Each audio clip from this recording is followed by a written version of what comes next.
Aê, estamos começando o primeiro episódio do Ludologia, edição de colecionador. Esse podcast é iniciativa dos sites delfos.net.br e antropogamer.com.br. Eu sou o Carlos Eduardo Corrales, eu sou jornalista, eu sou escritor e eu estou aqui com meu grande amigo Johan Barks. Bom dia, boa tarde, boa noite. Sejam bem-vindos a mais um episódio, quer dizer, o primeiro episódio do podcast Ludologia, podcast sobre jogos e cultura. Eu sou o Johan Barks, sou jornalista e escritor, e hoje estamos aqui para conversar com vocês sobre jogos desconfortáveis. Pois é, a gente vai começar assim pensando na nossa infância, né? A gente tem uma grande diferença de idade aí entre eu e você, então a nossa infância aconteceu em gerações diferentes. Uma coisa que eu me lembro que me causou muito desconforto quando eu era criança é quando eu joguei Immortal. Você já jogou esse jogo? Não Ou já joguei. viu ele? Não. Ele era um jogo de Mega Drive, eu aluguei na locadora. Naquela época existia um negócio chamado locadoras, que era tipo um lugar místico que você entrava e pegava, tipo, uma fita para levar para casa durante o final de semana, assim. Essas aí eu conheci, eu sou velho o suficiente também para conhecer essas aí. E o Immortal era um jogo que era um jogo adulto. Esse era a questão que me pegou nele, assim, né? Era uma época assim de Sonic, de Mario, era tudo jogo de bichinho. O videogame era uma coisa de criança, o videogame amadureceu muito desde então. E o Immortal era um jogo sério, de labirinto, assim, e o personagem lutava contra os inimigos, e sempre quando vencia um inimigo, tipo, cortava no meio, sabe? Tinha umas coisas de fatality, assim, antes do Mortal Kombat. E eu fiquei com muito medo, cara. Foi tipo, me causou muito desconforto, assim, a ponto de Quantos que, anos você tinha? cara, eu devia ter perto de 10, 11. Aí depois disso, se bobear, foi até antes, porque acho que o Mortal Kombat saiu quando eu tinha 12. E naquela época, eu já achava legal a violência. E qual que era exatamente o gênero do Immortal? Você falou que era um labirinto, mas era tipo baseado em texto? Era Era um um personagem RPG, mesmo? eu acho. Eu não lembro exatamente, porque eu não joguei muito, assim, eu fiquei com muito medo na época. Hum. Mas eu acho que era um RPG bem aquele estilo RPG clássico, sabe? Era. Eu, mesmo depois, a violência parou de me incomodar, eu não voltei a ele. Mas eu achei curioso que, assim, eu, naquela época, ainda estava conhecendo as editoras, as desenvolvedoras. E eu lembro de ter alugado um outro jogo da EA também, que eu não me lembro o nome desse. O Immortal é da EA. E daí, nesse outro jogo, eu também fiquei com medo, porque ele também era muito violento, sabe? Eu pensei, tipo, a EA parece que só faz jogo adulto, sabe? É, aí Talvez inclusive seja. vai aparecer mais de uma vez aqui na nossa conversa. É, a EA lançou muitos jogos bons, embora, tipo, esteja meio dormente hoje em dia, né? Eu achei muito estranho, assim, talvez tenha a ver com os jogos naquela época eram quase todos japoneses, né? A EA era uma das primeiras, assim, grandes estadunidenses. Então, eu acredito que talvez tenha sido isso. Eles vieram com uma proposta diferente. Um pouco depois, aí eu já achava violência mais legal, veio o Doom também, que também era um outro jogo estadunidense, que eles queriam quebrar todo um paradigma de games, né, aí de software queria quebrar. Mas o caso do Doom, ele me assustava muito porque eu achava que ele era um jogo satanista, cara. Assim, teve uma vez que, sei lá, alguém da minha família caiu enquanto eu tava jogando videogame e a pessoa tava chamando ajuda, daí eu tava contando pro amigo. Eu tava jogando videogame e ela me chamou pra pedir ajuda, e ele falou, tava jogando o quê? Eu falei Doom, o cara, putz, logo Doom, cara, tipo, como se fosse, tipo, o jogo é tão do mal que fez a pessoa cair, sabe? Doom é muito bom, né, cara? Eu tava jogando na minha geladeira aqui ontem. Não, O brincadeira, Doom roda em mas qualquer coisa, né? Mas sim, eu acho ele sensacional mesmo. Eu gosto mais dele hoje do que eu gostei na época. Na época eu já gostei por ser primeira pessoa, né? Parecia uma tecnologia, assim. é um jogo crocante, Mas, né? mas assim, depois eu vi, tipo, não tem nada de terror no jogo, né? Tipo, é praticamente um jogo baseado numa capa de heavy metal, né? É, mas vai dizer isso pra quando a gente jogou lá criança, né, cara? Sim, pois é. Aí quando saiu o Doom 3 era de fato um jogo de terror. E pra mim pareceu natural aquela evolução pro Doom 3, mas ali depois agora que saiu esses Dooms mais recentes, Doom Eternal e o anterior, Foi um retorno às origens, né? então esses são bem mais parecidos, né, com o original, embora ainda seja bem Sim. diferente, né, por mais modernizado e tal, eles têm mais a ver com o Doom original do que o Doom 3 tinha, né? O Doom 3 é digamos, o patinho feio, embora eu ame o jogo. Eu acho, tipo, ele começou uma era de terror que eu acho sensacional, que inclusive influenciou o Dead Space, que a gente vai falar em algum momento aqui. Eu já li muito sobre o Doom 3, inclusive no Delphos. Mas eu nunca joguei. Saiu numa época em que eu não jogava videogame, assim. E acho que hoje talvez tenha passado muito tempo pra retornar ele, mas quem sabe um dia. Mas, cara, sobre Doom, eu não me sinto incomodado. Eu acho maravilhoso o Doom, especialmente esses últimos. Adoro a trilha sonora. Adoro É, ficar matando, despedaçando o demônio. Mas, de fato, é um jogo que, dependendo da sensibilidade da pessoa ali, especialmente religiosa, é um jogo que pode perturbar mesmo, cara. Pode ser um jogo bem desconfortável mesmo na vida adulta. Eu acho divertido, né? Acho galhofa pra caramba, assim, maravilhoso. Mas dá pra entender que algumas pessoas fiquem perturbadas também. no caso era realmente porque eu era uma criança ainda e, tipo, muito impressionável. Hoje, jogando Doom, é super tranquilo, assim, perto dos jogos de terror que a gente tem hoje, né? Tipo, o Doom original é Ah, sim. como ouvir Judas Priest e ficar com medo, sabe? Tipo, não bate. Sim. Cara, Mas você falando. já começou a se incomodar muito com o jogo. Quando você era criança, era um jogo que já era de terror de verdade, né? Você quer falar sobre ele? Então, cara, exatamente. Eu. Um dos meus primeiros contatos com. Na verdade, acho que foi o primeiro jogo que eu joguei no PlayStation 1. Eu nunca tive videogame, né? Eu demorei muitos anos, assim, só depois de velho mesmo que eu fui realmente jogar videogame de verdade. Mas ia na casa dos primos e tal, dos parentes, assim, dos amigos, sempre tinha algum jogo, né? E meu primeiro contato com o PlayStation 1 e com o jogo de PlayStation 1 foi na casa de um tio, que foi justamente Resident Evil 3, cara. E ele falou, bota um jogo aí. Daí eu vi aquela capa, assim, com Nemesis, né? No CD ali e tal. Eu falei, pô, isso aqui parece massa, tal. Eu adoro filme de terror. E coloquei lá, cara. Eu joguei, sei lá, uns 15 minutos, assim, aquele negócio. Eu tive que ir embora. Mas aquele negócio me marcou tanto que eu fiquei fascinado, assim, por Resident Evil, cara. Só que ao mesmo tempo eu não tinha coragem de jogar. Depois, eu até ganhei tempos depois, assim, um PlayStation com alguns jogos e tal. E daí tinha o Resident Evil 3 entre eles.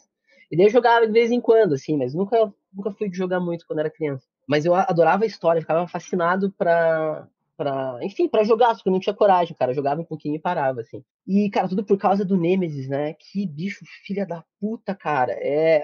Ele me apavorava, assim. Eu tive dois grandes ícones do terror na minha infância, assim. Na primeira infância foi o Chuck, que eu assisti Boneco Assassino quando eu tinha, sei lá, uns 3, 4 anos de idade, assim. Aquilo me aterrorizava quando tava dormindo, lembrava?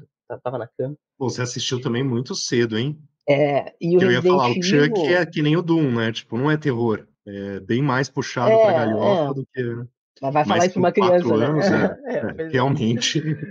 E, cara, enfim, pra resumir aqui, o Resident Evil 3 me apavorava, cara. Eu ficava pensando no Nemesis, assim, eu tinha, sei lá, uns 9, 10 anos, e eu ficava lembrando daquelas cenas, assim, foi um negócio que durou por meses. O lance dele perseguir, né? O que incomoda é o fato de que é um cara que você tem duas opções sempre que ele aparece, né? Que é fugir ou enfrentar ele. E as duas coisas são terríveis, porque se você fica, você tem que enfrentar o cara, e se você foge, ele acaba aparecendo, né? Aleatoriamente em outros lugares atrás de você, até que você finalmente derrube ele. E eu achava maravilhoso isso, cara. Porra, um monstro ali, né? Que ele fica vindo, ele é imparável e tal. Ele atravessa a narrativa inteira na bota da Jill Valentine. Mas ao mesmo tempo aquilo me apavorava muito. E era justamente essa questão da perseguição.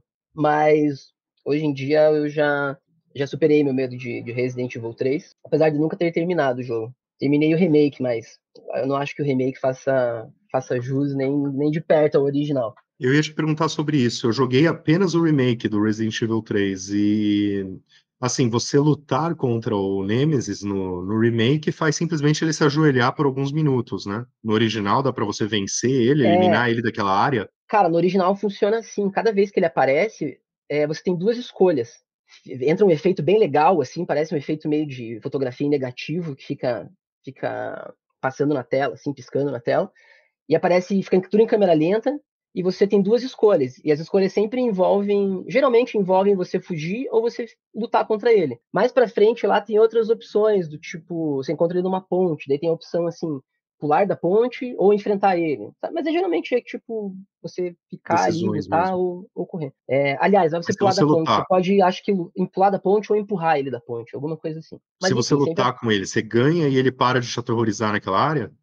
exatamente. Hum. Ele cai e ele dropa uma peça. Se você estiver jogando no nível difícil, ele dropa uma peça de arma. Aí você vai coletando essas armas pra criar uma arma fodona lá. E daí ele para. Ele só vai aparecer no próximo evento scriptado, que for, né, alguma daquelas cenas em que ele volta a aparecer. Mas se você opta por não enfrentar ele, só sair correndo, muitas vezes você acha que despistou ele, você vai estar de boa num cenário lá e ele vai aparecer, você vai ouvir ele gritando Stars, e daí ele vai Eu tava aparecer. pensando E era nisso. assustador, cara, porque você jogava e daí você fala, não, vou fugir, cara, que maneiro enfrentar um monstro, eu tenho a opção de fugir, eu vou dar no pé. Mas daí ele achava você depois e eu ficava com muito medo.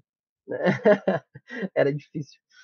Mas, enfim, adoro, cara. Eu acho muito incrível. Inclusive, o Nemesis, eu li uma vez que o diretor do jogo, ele queria ter colocado esse sistema, né, de um perseguidor desde o primeiro jogo já. Era uma ideia que estava lá no primeiro jogo, mas acabou sendo cortada. Mas no primeiro jogo tinha também, né? Acho que todo Resident Evil tem alguma coisa parecida. Tinha a Lisa Trevor, não tinha? É que é um pedaço específico, mas tem um perseguidor implacável. É, que nem um pedaço, né? Mas não é essa É, coisa não de é o ficar o jogo jogo inteiro. inteiro, né? Porque no remake, cara, o remake é muito mais. Eles seguram muito mais a mão nesse negócio da perseguição do Nemesis. É um trechinho só que você tem que ficar fugindo dele Uhum. ali. E no jogo original, não, cara, o tempo inteiro, cara, tá sempre na tua bota, o jogo inteiro, do começo ao fim, assim. E o É 2 bem mais original, você intenso do jogou? que o remake. Joguei também, aham. E ele tinha o Mr. X também? Tinha, aham.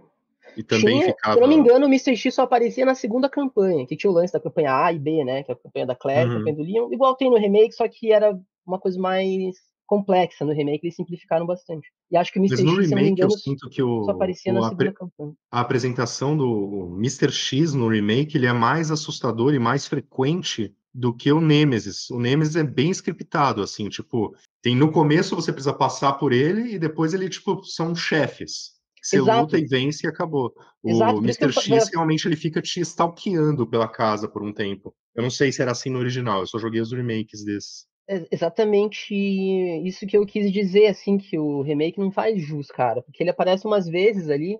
Eles fizeram aquele remake, cara, aquele remake era pra ser uma DLC, e os caras falaram, não, vamos meter preço cheio aqui e Uhum, vamos vender, assim. Foi muito feito nas coxas, assim. Mas, cara, você perguntou do Mr. X. Eu não sei, porque eu nunca cheguei a enfrentar ele, assim, cara. Mas eu acho que ele também fica perseguindo por um tempo, assim. Mas não é igual no remake, não, até onde eu sei. No remake, o Resident Evil 2 Remake tem muito mais a vibe do Resident Evil 3 original, que tem entendi. esse bicho caçando você o tempo todo, tá? Que é Uhum. muito bom, né, também, cara. Você ouve aqueles passos do Mr. X se aproximando, dá uma agonia, né? Meu Deus do céu. É bem. Eu não gosto muito disso de ser caçado num jogo de terror, Não, eu mas. também não, cara, eu tenho pavor disso. E pior que eu tenho jogado, os últimos jogos que eu joguei são todos sobre isso, assim, eu tô até quase perdendo medo. É, Mas é isso uma tá coisa meio que na me moda, né? angustia. Desde o Amnésia, acho que muitos jogos começaram a fazer isso, mas. Sim, e Inclusive a eu gente vai acho falar. pra mim o Resident Evil 3 foi muito seminal, assim, cara, nesse sentido, muito inovador. Talvez tenha, enfim, jogos que tenham emulado isso antes já, mas pra mim, tudo isso que a gente tem aí, Amnésia, Outlast e tal, cara, todos esses jogos eu acho que devem alguma coisa pro Resident Evil 3 original. Eu acho que devem mesmo, acho que eles até devem citar como influência. Mas assim, saindo um pouquinho do terror, a gente tem uma categoria aqui que é tipo jogos que são desconfortáveis porque a gente faz o que a gente não quer. E daí essa ideia me lembrou bastante aquele meme famoso do BioShock, né? Que é tipo, Would you kindly? Você faria a gentileza de fazer isso para mim? Que tipo, é a pegada do jogo, o jogo Por faz a brincadeira favorzinho. de que tipo, quando o Atlas pede por favorzinho, você faz as coisas porque você tem que fazer as coisas, porque é isso que faz o jogo avançar. Não interessa de você estar pensando ou não. Não acho que o BioShock especificamente foi desconfortável nisso, mas eu acho que é um bom gancho para a gente começar a falar sobre outros jogos em que isso acontece, que a gente não tem opção, mas a gente precisa fazer o que ele manda. Você lembra de algum assim? The Last of Us 2. O 1 também um pouco, mas especialmente o segundo, cara. The O Last 2 of pegou bem Us. mais pesado. Ah, sim. O The Last of Us 2, ele é desconfortável de várias formas, especialmente ali em relação à narrativa e às temáticas que ele aborda, né? Pra começar, né, a gente tem desconfortável pra caramba é a morte do Joe, né, cara? Que é porra, uma violência extrema ali, feita pra chocar mesmo, né? É um desconforto bruto. Mas numa camada mais profunda, eu acho que muito desconfortável é você ver a Ellie se tornando uma vilã ao longo do jogo e tomando decisões extremamente questionáveis. Por Ela era uma exemplo, criança tão fofa, né? pois é, cara, a gente ajudou ela a sobreviver ali e tal, e de repente está no controle dela, e o E tempo era muito todo. impossível não gostar dela, né, no primeiro jogo. Tipo, ela era muito legal. Exato, exato. E foi, eu acho, uma das coisas mais incríveis, eu acho, que fizeram nesse jogo foi justamente isso. Pegar uma personagem que você adorava e transformar ela numa vilã, cara. Por mais que você tenha alguma empatia por ela, você fala, cara, o que aconteceu com aquela menina? Uma bola que já era cantada no final do segundo jogo, inclusive, né? No segundo jogo ela tá muito mais deprê no final do que no começo, assim. As coisas até se invertem. O jogo, que começa carrancudo, ele termina todo paizão ali, e ela Peraí, não, você tá né, cara? falando Ela do primeiro termina jogo ou do segundo jogo? do primeiro agora. Mas, voltando Tá. pro segundo. Uma cena que eu acho que é extremamente desconfortável pra mim, acho que é uma das mais difíceis, assim, no jogo, é quando a Ellie, ela encurrala a Nora, ela tá em busca da localização da Abby, e ela encurrala a Nora com um cano na mão, né? E fala, não, cara, você vai me falar onde é que ela tá. E aparece aquele botãozinho do quadrado. A Nora tá ali no chão já, né, machucada e tal, tossindo, ela tá É aquela cena do infectada com hospital, né? os Que ela. esporos. Isso, É, né? ela já tá infectada, né? Já vai morrer Isso. E daí mesmo. a câmera mostra o rosto da Ellie ali, enquadra o rosto da Ellie e aparece aquele botãozinho ali, um quadrado pra você apertar assim, que é pra você bater na Nora, né? E a Ellie ainda fala E daí eu uma falei, coisa do cara, eu não. tipo. É uma coisa que eu acho que é muito, muito pesado nessa cena, que é tipo, você já morreu. Eu posso fazer que isso seja rápido, deixar muito, muito pior. Aham. É, exatamente. Daí aparece o quadradinho ali, né? Tipo, a mina. Não, não vou falar. E aparece o quadrado, cara. Você tem que apertar aquele negócio pro jogo continuar. Sua única outra opção é desligar o videogame, igual do BioShock, né? Se você não quiser fazer o que o cara manda, você tem que parar de jogar. Mas é muito mais chocante, né? E No BioShock você não sim, faz cara, nada tão horrível que eu me lembre. sim, e daí eles ainda têm a decência, pelo menos, de não mostrar a Nora apanhando, mas quase não faz diferença, né? Porque você fica vendo o rosto da Ellie, a perspectiva dela, você aperta quadrado, ela bate com o cano, você aperta quadrado de novo, ela bate, e aí vai o sangue da Nora voando no rosto dela. Cara, eu acho E às brutal essa vezes a cena, assim. narrativa, né? Tipo, você mesmo não mostrar, acaba sendo mais pesado, assim. Eu É, acho que, sim, claro, você tipo. estimula a imaginação, Eu né? acho que talvez Exatamente. você vê a Ellie batendo no close, tipo, esse jogo, tecnicamente, ele é um espetáculo, né? Tipo, os cutscenes são, tipo, realmente... Eles conseguiram passar do Uncanny Valley, né? Que é uma coisa que, assim, se imaginava que nunca aconteceria. Sei lá, ela fica batendo e fazendo a cara de força e o sangue batendo no rosto, tipo, é bem chocante essa cena. É E realista, é depois ela chocante pra corta para a mão da Ellie, né? A mão da Ellie suja de sangue, se tremendo. fechando É, atrás do na entrada da base deles. O que que é aquilo? É um cinema, né? é um cinema, sim. É um teatro, na verdade, não é um cinema. Acho que é um Um teatro. anfiteatro, assim. É, tem um palco lá com um camarim e tal. Cara, outra coisa também que vai nessa mesma pegada é o confronto final entre a Ellie e a Abby, que é uma coisa também. Ali nesse ponto você já viu a perspectiva das duas, né? Abrindo parênteses aqui, eu sou da opinião, cara, tem muita gente que, sei lá, torce o nariz pra Abby e tal, ela matou o Joe, mas, cara, o Joe era o vilão, né? Ele fudeu com a humanidade inteira porque quis salvar a Ellie. Da Porque a perspectiva Ellie da era Abby, fofinha. pensa assim, ó, da perspectiva da Abby, cara, se a gente não conhecesse o The Last of Us Parte 1, certo? Começa direto no 2 da perspectiva da Abby. Ela tá ali de boa, vivendo com o pai dela no pós-apocalipse. Chega um maluco do nada, mata o pai dela, todos os amigos e cai fora. O primeiro jogo poderia ter sido, por exemplo, a Abby em busca de vingança do cara que matou o pai dela. E a gente acharia isso super aceitável. Igual é um filme de vingança tipo John Wick. Porra, mataram o cachorro do cara, roubaram o carro dele. Faz sentido que ele vá lá e despedace todo mundo. Estamos torcendo por ti, tá ligado? Mas só porque a gente conhecia o Joe e tal, todo mundo vê a Abby como vilã, né, cara? Mas cada um é o herói de sua própria história. Isso posto, quando você chega no final e você tem toda a perspectiva ali, né? É muito difícil você controlar a Ellie brigando com a Abby, cara. Você fala, cara, eu não quero que ninguém morra, parem com essa putaria aqui. Por que tá acontecendo isso, né? Eu acho extremamente incômodo também, cara. E eu lembro que eu joguei a primeira vez essa parte, assim, pensando, cara, tomara que eu não consiga matar a Abby, né? Tomara que, tipo, ela não morra. Eu acho um grande momento, assim, também, cara. Coloca muito em perspectiva as coisas e acho que é um grande momento que força o jogador a fazer uma coisa desconfortável que ele não tá afim de fazer. E pensando assim no ponto de vista mais analítico da coisa, você acha legal, por exemplo, tipo, o jogo meio que termina depois do primeiro confronto entre a Ellie e a Abby, que é o primeiro confronto onde você controla a Abby, e a Ellie seria a chefe final. E daí tem toda aquela cena com o Nenê e tal, que parece um epílogo, né? Aham, sim. E daí o jogo continua. O Aham. que você Daí, acha dessa continuação? Você acha que foi uma boa jogada? cara, eu gosto, sim. Eu gosto bastante. Muita gente fala isso, né? Que, pô, tava pronto pra acabar o jogo ali, podia ter acabado ali. Mas eu acho que não faria jus, assim, sabe? Porque a Ellie foi tão longe, cara, não faria sentido pro roteiro ela simplesmente parar ali e brincar de casinha. Eu acho que iria contra toda a proposta do resto do enredo. Eu tava vendo alguns comentários da edição do The Last of Us Parte 2 Remastered, e eles dizem que uma ideia original do roteiro, em uma das versões anteriores do roteiro, eles iriam fazer o seguinte: elas estariam na casa nesse, digamos, epílogo, né? A Ellie e a Dina, vivendo felizinhas ali, e o parente de um dos NPCs que a gente matou, um NPC aleatório, ele apareceria na casa e começaria a torturar a Ellie e arrancaria os 2 dedos dela, que ela perde os 2 dedos no final do jogo também, né? A primeira versão era assim. E isso mostraria esse ciclo de violência interminável. Mesmo depois que a Ellie deixou pra lá a treta dela com a Abby e tal, apareceria alguém em busca de vingança e reiniciaria esse ciclo de violência. Mas eu acho que isso também tornaria as decisões da Ellie uma coisa um pouco mais passiva, assim, sabe? Então eu gosto bastante desse final, porque a Ellie que toma a decisão mais uma vez, né? Você fala assim, cara, esse é o fundo do poço para ela mesmo. Tipo, ela tá ali tudo bem, vivendo a vida dela, felizinha, com a AJ e a Dina.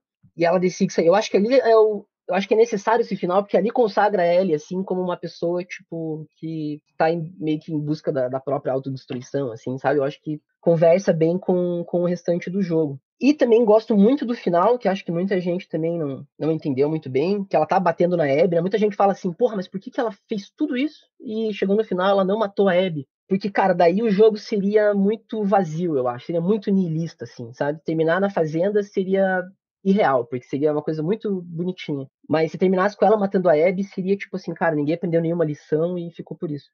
Eu gosto muito que ela tá batendo lá na Abby e ela vem aquele flashback, né? Que é o flashback do Joel na varanda. E, cara, dá pra você interpretar aquilo de muitas formas, assim. O que ela tirou daquilo? Por que ela decidiu não matar a Abby? Talvez que ela tenha pensado no que o Joel falou, né? Depois, um pouquinho depois a gente vê esse flashback inteiro. Ele diz para ela que se ele tivesse a chance, ele teria feito tudo igual o que ele fez antes. Com isso, ele também quer dizer, tipo, cara, eu não abriria a mão de você, eu acho que você deveria estar nesse mundo. Talvez ela tava ali batendo na Abby, mas pensou, tipo, porra, tanta gente morreu para que eu estivesse aqui, incluindo o Joe. Talvez não faça sentido perpetuar mais esse ciclo de violência, né? Talvez só deva deixar as coisas como elas estão antes de causar mais desgraça. Então eu gosto bastante desse final. E você? O que você pensa sobre isso? Eu estranhei, realmente, narrativamente falando, eu acho muito estranho, tipo, ela já... Eu sinto que quando elas terminam o primeiro conflito e a Ellie opta por não ir para... não continuar brigando e tal, e, enfim, elas vão cada uma pro seu canto, seria o ponto natural de parada para mim. Eu acho que essa parte final, ela ter trocado a vida supostamente feliz com a patroa e as crianças, para brigar mais, me causa um estranhamento ela ir depois, e daí quando ela encontra a Abby, depois que ela matou mais dezenas de pessoas, ela encontra a Abby e desiste. Mas eu estranhei isso quando eu estava jogando, eu estranho ainda quando eu jogo de novo, mas eu gostei da sua análise, acho que seria algo que eu pensaria mais, não sei. Não sei Eu o que é acho, melhor, agora que eu vi você falando, eu fiquei meio assim, mas essa seria a minha... acho que assim, eu entendo seu ponto, mas na parte lá do teatro, né? Ela toma um pau da Abby, né, cara? Ela quase morre. Hum, Todos eles quase, quer dizer, ela e a Dina quase morrem, né? E eu acho que o que precisava, assim, pra narrativa, né, era a Ellie, tipo, ter a possibilidade de realmente matar a Abby. Talvez ela nunca fosse realmente matar ela, independentemente do ponto em que ela pudesse fazer isso. Mas no teatro ela não tem realmente a vida da Abby na mão ali, sabe? Ela não hesita, hum. ela não chega a hesitar, porque ela não tem chance. A Abby dá uma porrada nela. E daí chega no final e ali ela pode, tipo, ela realmente pode matar a Abby. E daí ela talvez fale, tipo, não, eu precisava, sei lá, me vingar, poder fazer isso, mas agora que eu tenho essa possibilidade, eu não quero mais. Sei lá, cara, dá muito pano pra manga, assim. Eu acho É. genial, porque o primeiro jogo, ele também dava muito pano pra manga, cara. Terminava com aquela resposta ali, aquele ok da Ellie, né?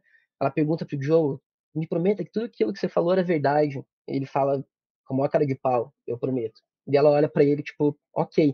E você não sabe, cara, tipo, se Capitu traiu ou não Bentinho. Porque você não sabe se ela acreditou na mentira, se ela só quer jogar uns panos quentes. É genial, né?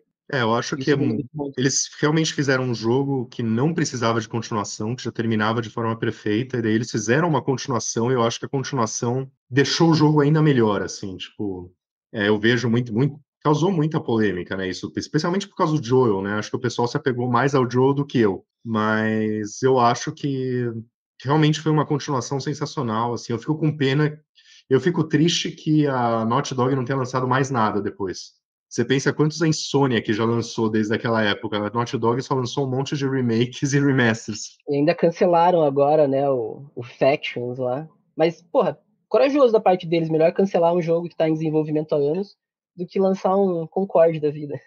Esse Factions já não tinha nenhuma esperança nele. Pra mim, acho que mesmo que ele tivesse sido lançado, pra mim o último jogo da Naughty Dog ainda seria o Last of Us Eu 2, não sou muito de mas multiplayer também. Cara, antes da gente passar pro próximo tópico, acho que a gente já se demorou um pouco demais, talvez, no The Last of Us, mas eu queria muito falar de outra coisa que eu acho muito desconfortável no The Last of Us, pra arrematar, que é o Rei dos Ratos, cara. Porra, o Rei dos Ratos, eu acho que tem um vídeo da IGN, inclusive, os ouvintes aí que estiverem interessados, tem um vídeo da IGN muito interessante que fala especificamente sobre a construção do Rei dos Ratos. Ele é um personagem que, obviamente, causa ele todo aquele desconforto óbvio, né, de ser um monstro gigante que você está enfrentando num lugar apertado, uma amálgama, né, de vários monstros infectados. Mas, cara, tem todo um simbolismo que eu demorei para perceber, assim, eu tive que fazer várias leituras, assim, do jogo e tal, e para conseguir chegar nisso, que é que o Rei dos Ratos, cara, ele, na verdade, é uma metáfora para os traumas da Abby, né, cara? Não sei se você, imagino que você se lembre, quando a gente joga com a Abby, ela sempre tem pesadelos, né, com a morte do pai dela, e a gente vê três desses pesadelos. O primeiro, todos eles se passam no hospital. No primeiro, ela vê o pai dela morto, no segundo, ela vê os irmãos serafitas enforcados, e tem um terceiro ainda que vou falar sobre ele depois. Mas todos esses pesadelos se passam no hospital, porque foi o lugar onde o pai dela foi assassinado, né? E onde você enfrenta o Rei dos Ratos, cara? É no hospital. E quando você encontra ele pela primeira vez, ele tá numa sala trancada, né? Tem uma porta fechada e você só consegue ouvir ele. E esse lugar tem uma plaquinha escrito Trauma Center. Tipo, é o centro de trauma, cara. É a prova cabal ali de que o Rei dos Ratos é uma amálgama dos traumas, cara, da Abby. E se você perceber também, isso se reflete na batalha contra ele, porque a gente tá enfrentando o Rei dos Ratos, e quando a gente tira, sei lá, 50% da vida dele, rola uma animação, assim, do instalador se separando dele, né? O instalador menorzinho, assim, uma parte dele que se separa. Você o continua a Ratinho. luta. Aí você mata o monstrão, né? Que, cara, nessa leitura, né? O monstrão, o Rei dos Ratos, seria o Joel.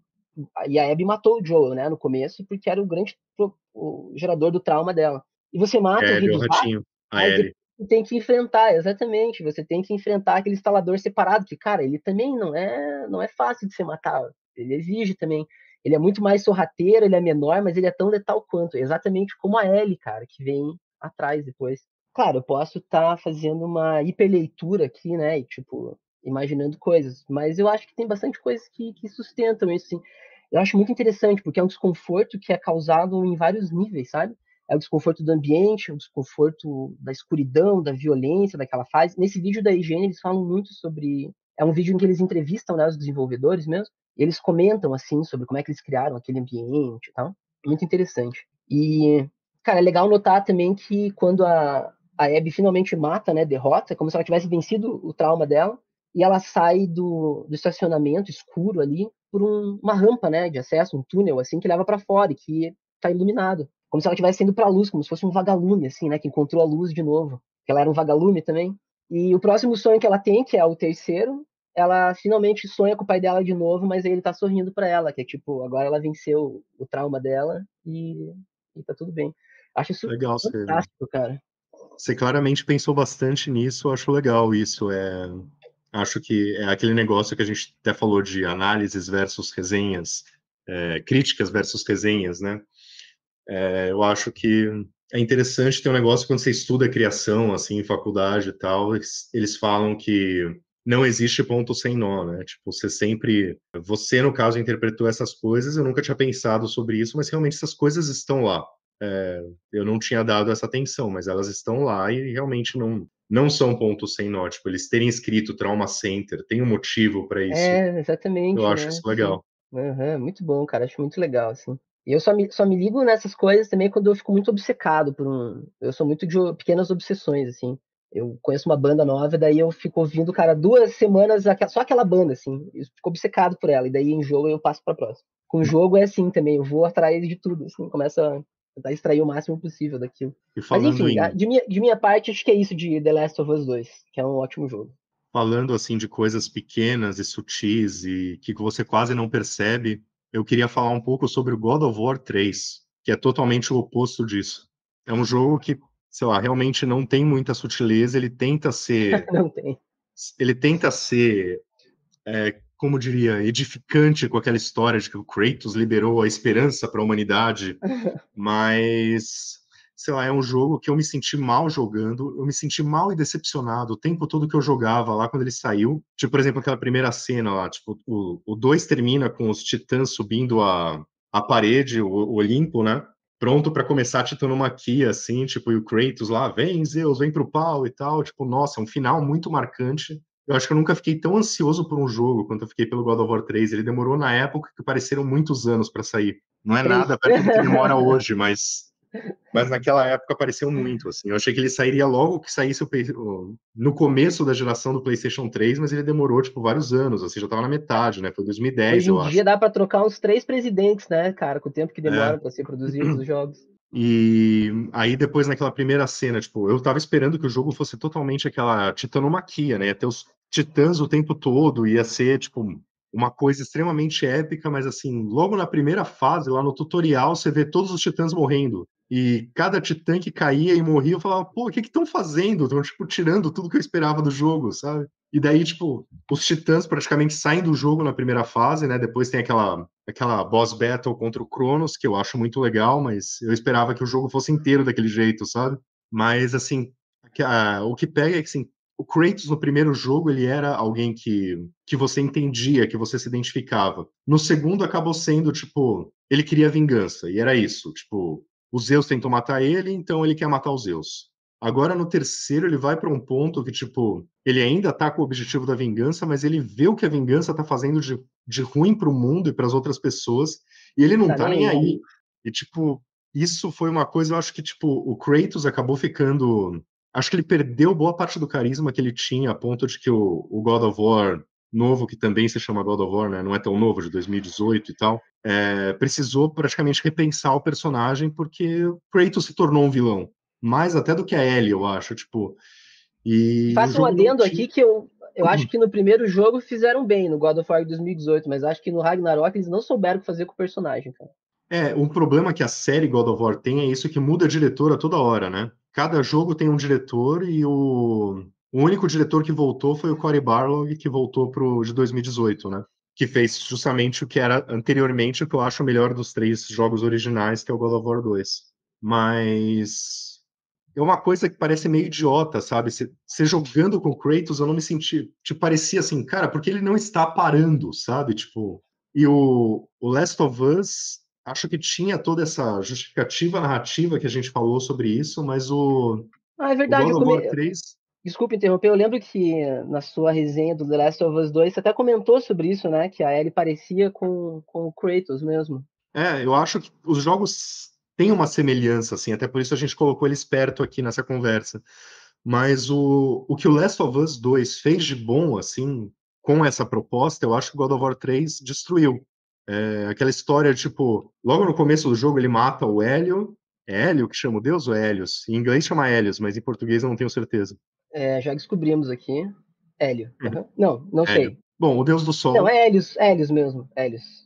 ele mata o Deus do Sol e, Jogos de tipo, cultura. imediatamente o Sol some. E, tipo, acho que aquele já é um momento que você pensa, peraí, né? Tipo, antes disso, né? Ele mata o Poseidon e daí, tipo, o mar fica descontrolado. Ele mata o Hades e os mortos voltam a habitar a Terra.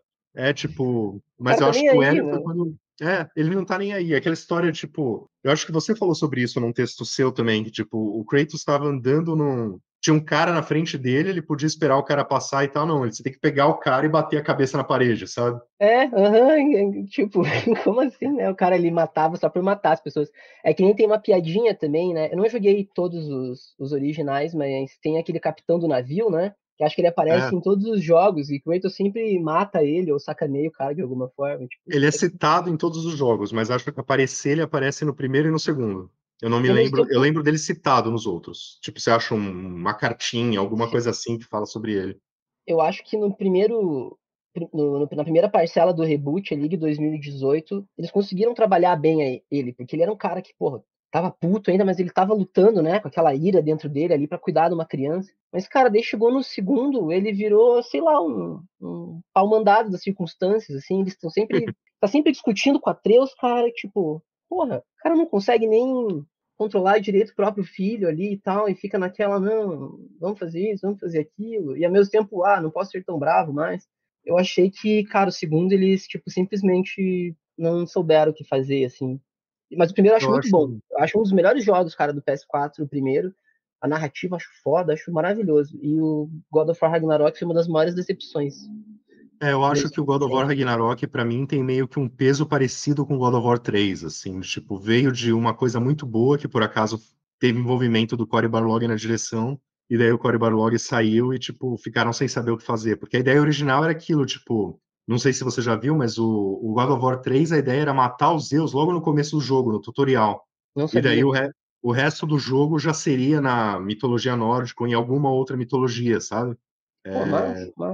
E daí eles mudaram para fazer toda aquela baboseira de que o Kratos liberou a esperança para a humanidade. E daí, enfim, a série ficou perdida por um tempo, teve o God of War Ascension e tal. E daí quando eles retornaram isso, né, no quando o Cory Barlog voltou, ele meio que colocou as coisas no trilho de novo. E daí veio o outro diretor e tirou do Pô, trilho de novo, né? pois é, daí Aquela descarrilhou o história, negócio. tipo, o jogo chama God of War Ragnarok, e não tem o Ragnarok quase no jogo, né? Não, o Ragnarok dura 5 minutos ali no finalzinho e, tipo, você nem vê direito acontecendo. Cara, nossa, é uma encheção de linguiça fantástica, cara, esse Ragnarok. Dá um estudo, cara. Quando eu fui fazer minha resenha sobre ele, minha vontade era fazer, tipo, um tratado, assim, de 30 páginas, cara, apontando cada defeito. Mas daí eu pensei, porra, não precisa também ficar chutando o cachorro morto, né? Porque ele é um jogo divertido, cara. O combate dele é, porra, delicioso, é muito massa, os gráficos são bons e tal. Mas, cara, a história é muito ruim. Os caras, aquele negócio que você falou de. Você estava conversando de não dar ponto sem nó, né? Foi justamente, você falou que né, não dá ponto sem nó, mas, cara, dá, velho, porque é justamente esse que aconteceu com God of War. Deixou várias coisas em aberto ali no final do primeiro, né? O É Kratos verdade. morrendo ali, O, o como Atreus, é que a chama? A Jormungandr corneta saindo lá. da boca dele, a corneta, que nunca foi explicada.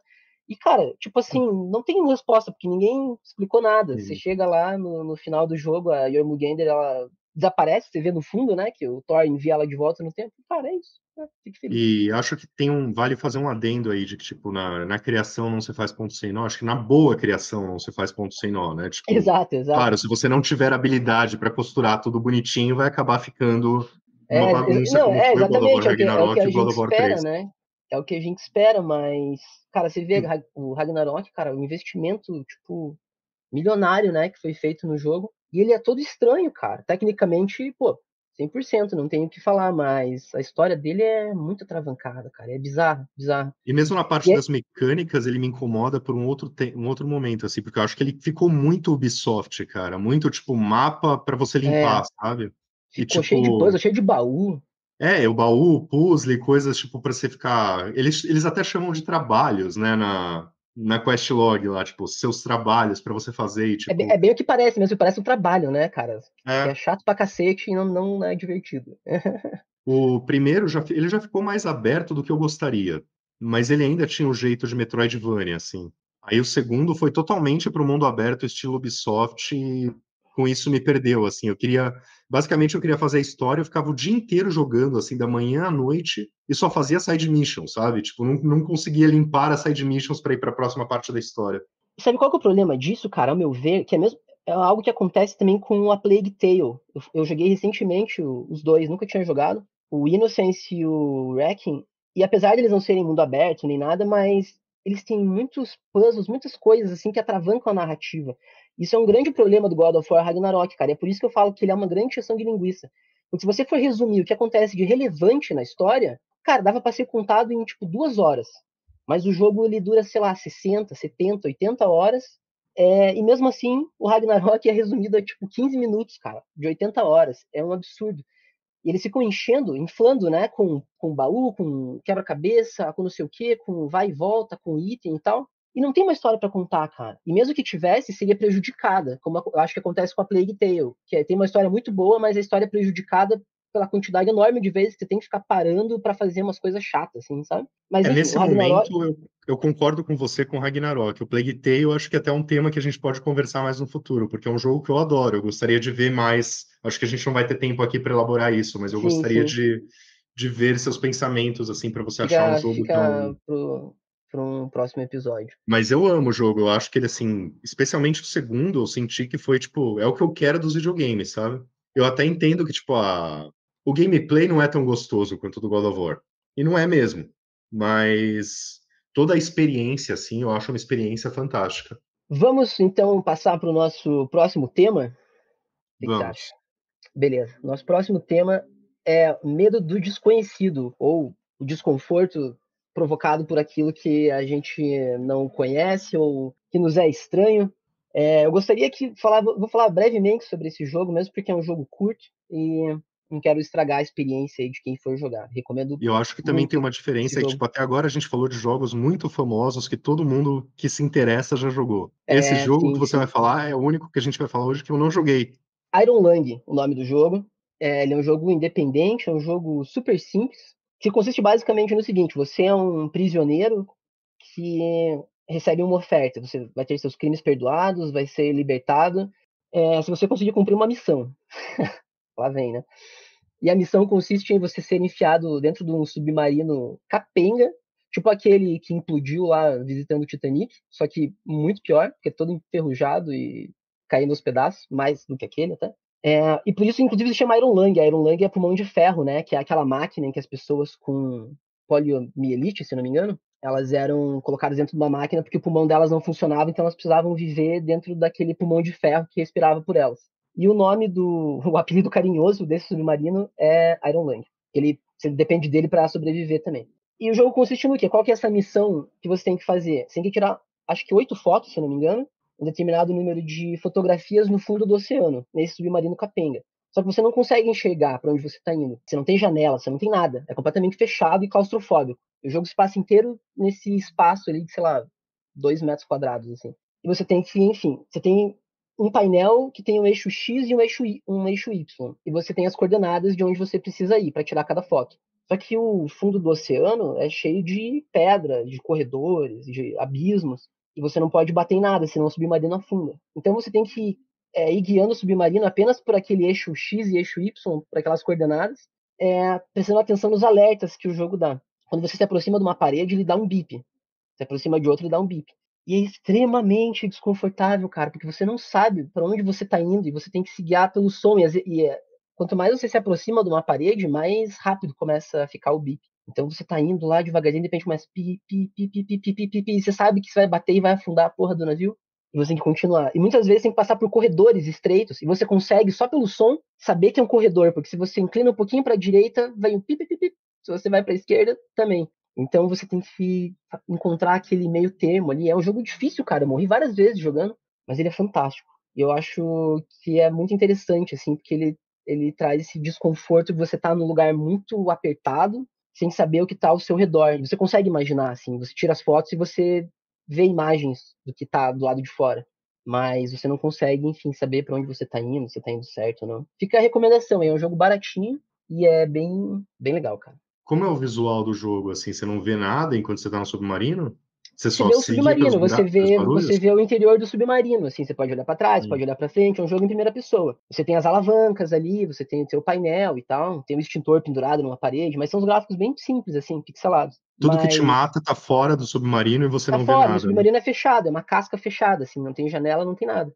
Só tem o seu Uhum. painel ali para você interpretar o mundo lá fora, sabe? Através dessas coordenadas. E é muito angustiante, cara. Falando sobre isso de cortar um. tirar um pouco dos seus sentidos, assim. Tem um pedaço específico do Limbo que é genial. Você jogou o Limbo? Joguei.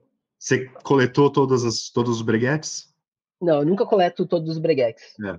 Então, no caso do Eu devo ter, Limbo, tipo, sei lá, 2 troféus do Platina que eu peguei por acaso na minha conta da PSN, no da caso do Steam. Limbo é um jogo que ele só te recompensa se você pegar todos os breguetes, que é essa fase genial É que eu tô mesmo? falando, tipo, pegando todos os ovinhos lá, que cada ovinho dá um troféu, libera acesso para uma fase secreta. Essa fase E você secreta não enxerga nada? é, Eu ouvi você não falar, mas enxerga nada. não joguei. Por E favor, me vai conte. pelo áudio, do tipo, você vai andando para a direita, e daí você calcula pelos seus passos o quanto você está andando, e pelo volume das armadilhas, quando você está passando pelas armadilhas. Então, assim, é bem assustador. Você, de repente, morre e você não sabe por que você morreu. Quer dizer, você imagina, porque você ouviu o barulho e tal. Então, e daí você fica totalmente cego, a tela fica preta, e você fica se guiando pelo som e pelos passos, só pelo som, basicamente. E eu achei genial isso quando eu vi que, tipo, era um videogame sem vídeo. Foi a primeira vez que eu vi isso. E daí, alguns anos depois, saiu um jogo que chama The Veil, Shadow of the Crown. E esse jogo é um jogo de ação que tem justamente a intenção de tipo criar a experiência de ser um deficiente visual. Então assim, o jogo não tem gráficos, você só vê bolinhas. Acho que só para dizer que tem alguma coisa na sua TV, fica umas bolinhas tipo os esporos do Last of Us. E aí você tem que defender os ataques e atacar na direção certa, tudo baseado no que você está ouvindo. É uma experiência assim muito diferente de quase todo o resto que eu já tive. Acho que assim, essa fase do Limbo e esse jogo inteiro, no caso, foram tipo as únicas experiências assim que tipo te vê perceber como você tá dependente da sua visão, sabe? Tem muito jogo que assim você só joga pelo vídeo. Você nem esquece que você até esquece que tem Dá pra jogar sem todo o som, resto, inclusive, né? vibração e todas essas coisas, mas esses jogos fazem tipo você realmente prestar atenção em todos os feedbacks que o jogo te dá. E eu acho que isso, ao mesmo tempo que é desconfortável, é genial. Eles terem conseguido fazer aquilo, assim, quando eu peguei a descrição do The Veil, eu pensei, como vai ser luta sem você enxergar? Como isso pode funcionar? Mas funciona, e o jogo é legal, mesmo assim. Ele tá na minha lista aqui, cara. Eu comprei ele esses dias. Eu tô bem ansioso pra jogar. E eu penso a mesma coisa também. Eu não pesquisei muito sobre ele, assim, só sei da proposta. Mas eu penso a mesma coisa, tipo, cara, como é que é uma luta só ouvindo? Como é que é É possível? difícil imaginar, né? Aham. Você pegou ele no PC ou no videogame? No PC. Eu tô. É, A maior parte das coisas que eu tenho aqui agora é no PC, especialmente quando é jogo levinho, assim. Esse daí, inclusive, acho que nem tem gráfico direito, né? Então é perfeito pro meu PC. só bolinhas. E tem a tela título tem uma imagem, o JPEG. Mas joga no controle, eu acho que faz diferença. Não sei como é que é no teclado, mas pelo menos no Xbox onde eu joguei, É, o controle era legal, sabe? sei. É, eu prefiro jogar no controle sempre mesmo. E agora a gente entra na parte de terror do nosso episódio. Uh. A gente falando do aquele esquema do Nêmesis, né? Os influenciados pelo Nêmesis, os É, bichos que te perseguem e que você fica indefeso. exatamente, é o que eu ia comentar, cara. Que falar sobre, cara, Outlast, velho. Outlast é um bagulho que é muito incômodo pra mim. E eu demorei muito tempo pra jogar. Eu, na verdade, é um jogo que, assim, eu vi uns vídeos e tal, umas coisas, sempre achei super interessante, assim. Mas falei, cara, tá aí, esse é exatamente o jogo que eu jamais vou jogar, cara. Mas É, por que você porque, não pô, queria jogar? não, porque eu sou muito cagão, cara, porque eu Ah, tenho. por medo mesmo. Agora, eu vou falar sobre isso, mas agora não tanto. Mas eu sempre tenho esse. Porque, cara, o Outlast mexe justamente com esse. Não vou falar que é um trauma, né? Mas com essa agonia, assim, cara, que vem desde o Nemesis lá, cara. Tipo, qualquer jogo que eu tô jogando e tem uma cena de perseguição, um bicho imortal, alguma coisa, já me dá uma coceira, assim, dentro do O cérebro, sabe? Outlast é o Nêmesis elevado à É, décima exatamente. primeira potência, né? E é por isso que eu sempre achei genial, assim, pensei, cara, que massa, velho. Os caras pegaram isso e transformaram num jogo inteiro, né? E é justamente por isso que eu nunca vou jogar. Mas aí, né, de um ano pra cá eu criei o Anthropogamer, eu de repente me tornei um pouco mais corajoso, porque eu falei assim, porra, cara, Outlast é legal, né? Eu vou testar esse jogo porque eu quero escrever sobre ele. E daí a vontade de escrever sobre os jogos, eu percebi que me deixou um pouco mais corajoso, assim. Eu joguei esse ano vários jogos que eu achei que eu jamais ia jogar. 3 deles estão nessa lista. O primeiro deles é justamente o Outlast. Eu peguei numa promoção, porque eles praticamente pagam você para adquirir o jogo, né? O Outlast, que tá tipo, sei lá, R$ 5 na Steam, é praticamente de graça. Eu Só pra comprei e gente falei, cara, situar aqui, você jogou o Outlast 1 e 2 e o DLC? Ou Deus só o o 1? livre, eu joguei o primeiro só, né? E o Eu DLC, o joguei, Whistleblower, não? não joguei, cara. Eu até queria jogar, mas não joguei. Me contentei em jogar o Outlast. E daí, cara, eu tava tão paranoico com esse negócio, né, que eu falei assim, porra, será que não tem um. Tava jogando no computador, né? Falei, será que não tem um cheat, né, cara, de vida imortal, sei lá, porque se eu não conseguir jogar, pelo menos eu meto um cheat ali e vou até o final pra ver a história e tal. Eu não queria, sei lá, curtir a ambientação, a atmosfera. Eu gosto muito da atmosfera dos jogos de terror. Só que eu também me sinto muito tenso pra jogar, sabe? E quando você tá tenso demais é uma coisa prazerosa, né? Você fala, por que eu tô jogando isso? Mas, cara, eu gostei tanto do jogo e me adaptei tão bem a ele, assim, que eu não usei esse bagulho aí e fui reto, assim. E não só isso, cara, mas eu achei extremamente divertido o jogo. Eu joguei ele muito rápido, assim, sei lá, uma semana jogando em doses homeopáticas, né? Mas, sei lá, 5, 6 dias, assim, eu matei o jogo e achei ele incrível, cara. Achei muito bom. Eu Mas acho que o tem que uma é muito. coisa no terror que ajuda ele a ser divertido, no caso, que, tipo, primeiro, ele não é muito difícil. Se alguém te pega e Sim. te bate e passa alguns segundos, você já se cura. Você só não pode Não é um jogo apanhar de difícil, novo. não. Eu E morri poucas vezes nele. eu acho que esse é um ponto que acho que o primeiro Outlast já peca nisso. O Whistleblower, o DLC, é muito melhor, mas o terceiro também é. O terceiro não, o segundo, né? Que é o jogo completo. Esse pega muito isso, que é tipo, ele tenta ser intenso demais. Do tipo, não tem downtime. Toda hora tem alguém te perseguindo. No primeiro, eu lembro que o timing não me atrapalhou tanto, mas no segundo, assim, estragou a experiência, porque assim, você não conseguia explorar. Era o tempo todo tinha alguém te caçando.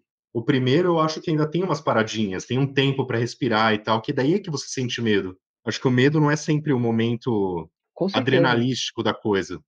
Tipo, eu lembro no Se você primeiro tá sempre Outlast, quando eu tava. assustado, você vai parar de ficar assustado em algum momento, né, cara? Tipo, vai se tornar o normal aqui. Você precisa de É, uns vales, né, pra ter os picos depois. teve uma vez, quando eu tava jogando o primeiro Outlast, assim, tinha um carinha me perseguindo, aí eu tinha que correr e subir num buraco no telhado, no teto, né? Aí eu fui correndo, sentindo o cara atrás de mim, assim, ouvindo aqueles gritos dele e tal. Aí eu corri, subi, foi tipo, uau! E daí eu subi, tipo, eu comecei a rir, sabe? Tipo, pensei, nossa. E daí, tipo, se logo em seguida o cara tivesse, sei lá, derrubado o telhado e me feito cair na frente dele e continuasse a perseguição, ia ter arruinado essa experiência, sabe? Precisava ter aquele momento, tipo, escapei, Sim. e agora? Uhum. Exatamente, cara. Exatamente. E, bom, sobre o Outlast é isso, assim, tem várias coisas. Eu até escrevi uma matéria, não vou me alongar aqui, mas pra quem se interessar, eu fiz essa resenha do Outlast, eu até fiz uma certa relação, assim, com eventos realmente traumáticos da minha vida, assim, da minha infância. Cenas específicas do Outlast, aquela que o cara pega a tesoura, assim, e corta os dedos do protagonista, aquilo mexeu muito comigo. E eu coloquei isso na resenha, assim, quem tiver interesse pode ver lá. Agora, aproveitando, cara, isso que você comentou, né, sobre ser intenso demais, assim, em certos momentos, isso eu acho que também está muito presente no Alien Isolation, em dificuldades mais elevadas. Não tanto nas dificuldades um pouco mais baixas, mas ali do difícil, o pesadelo.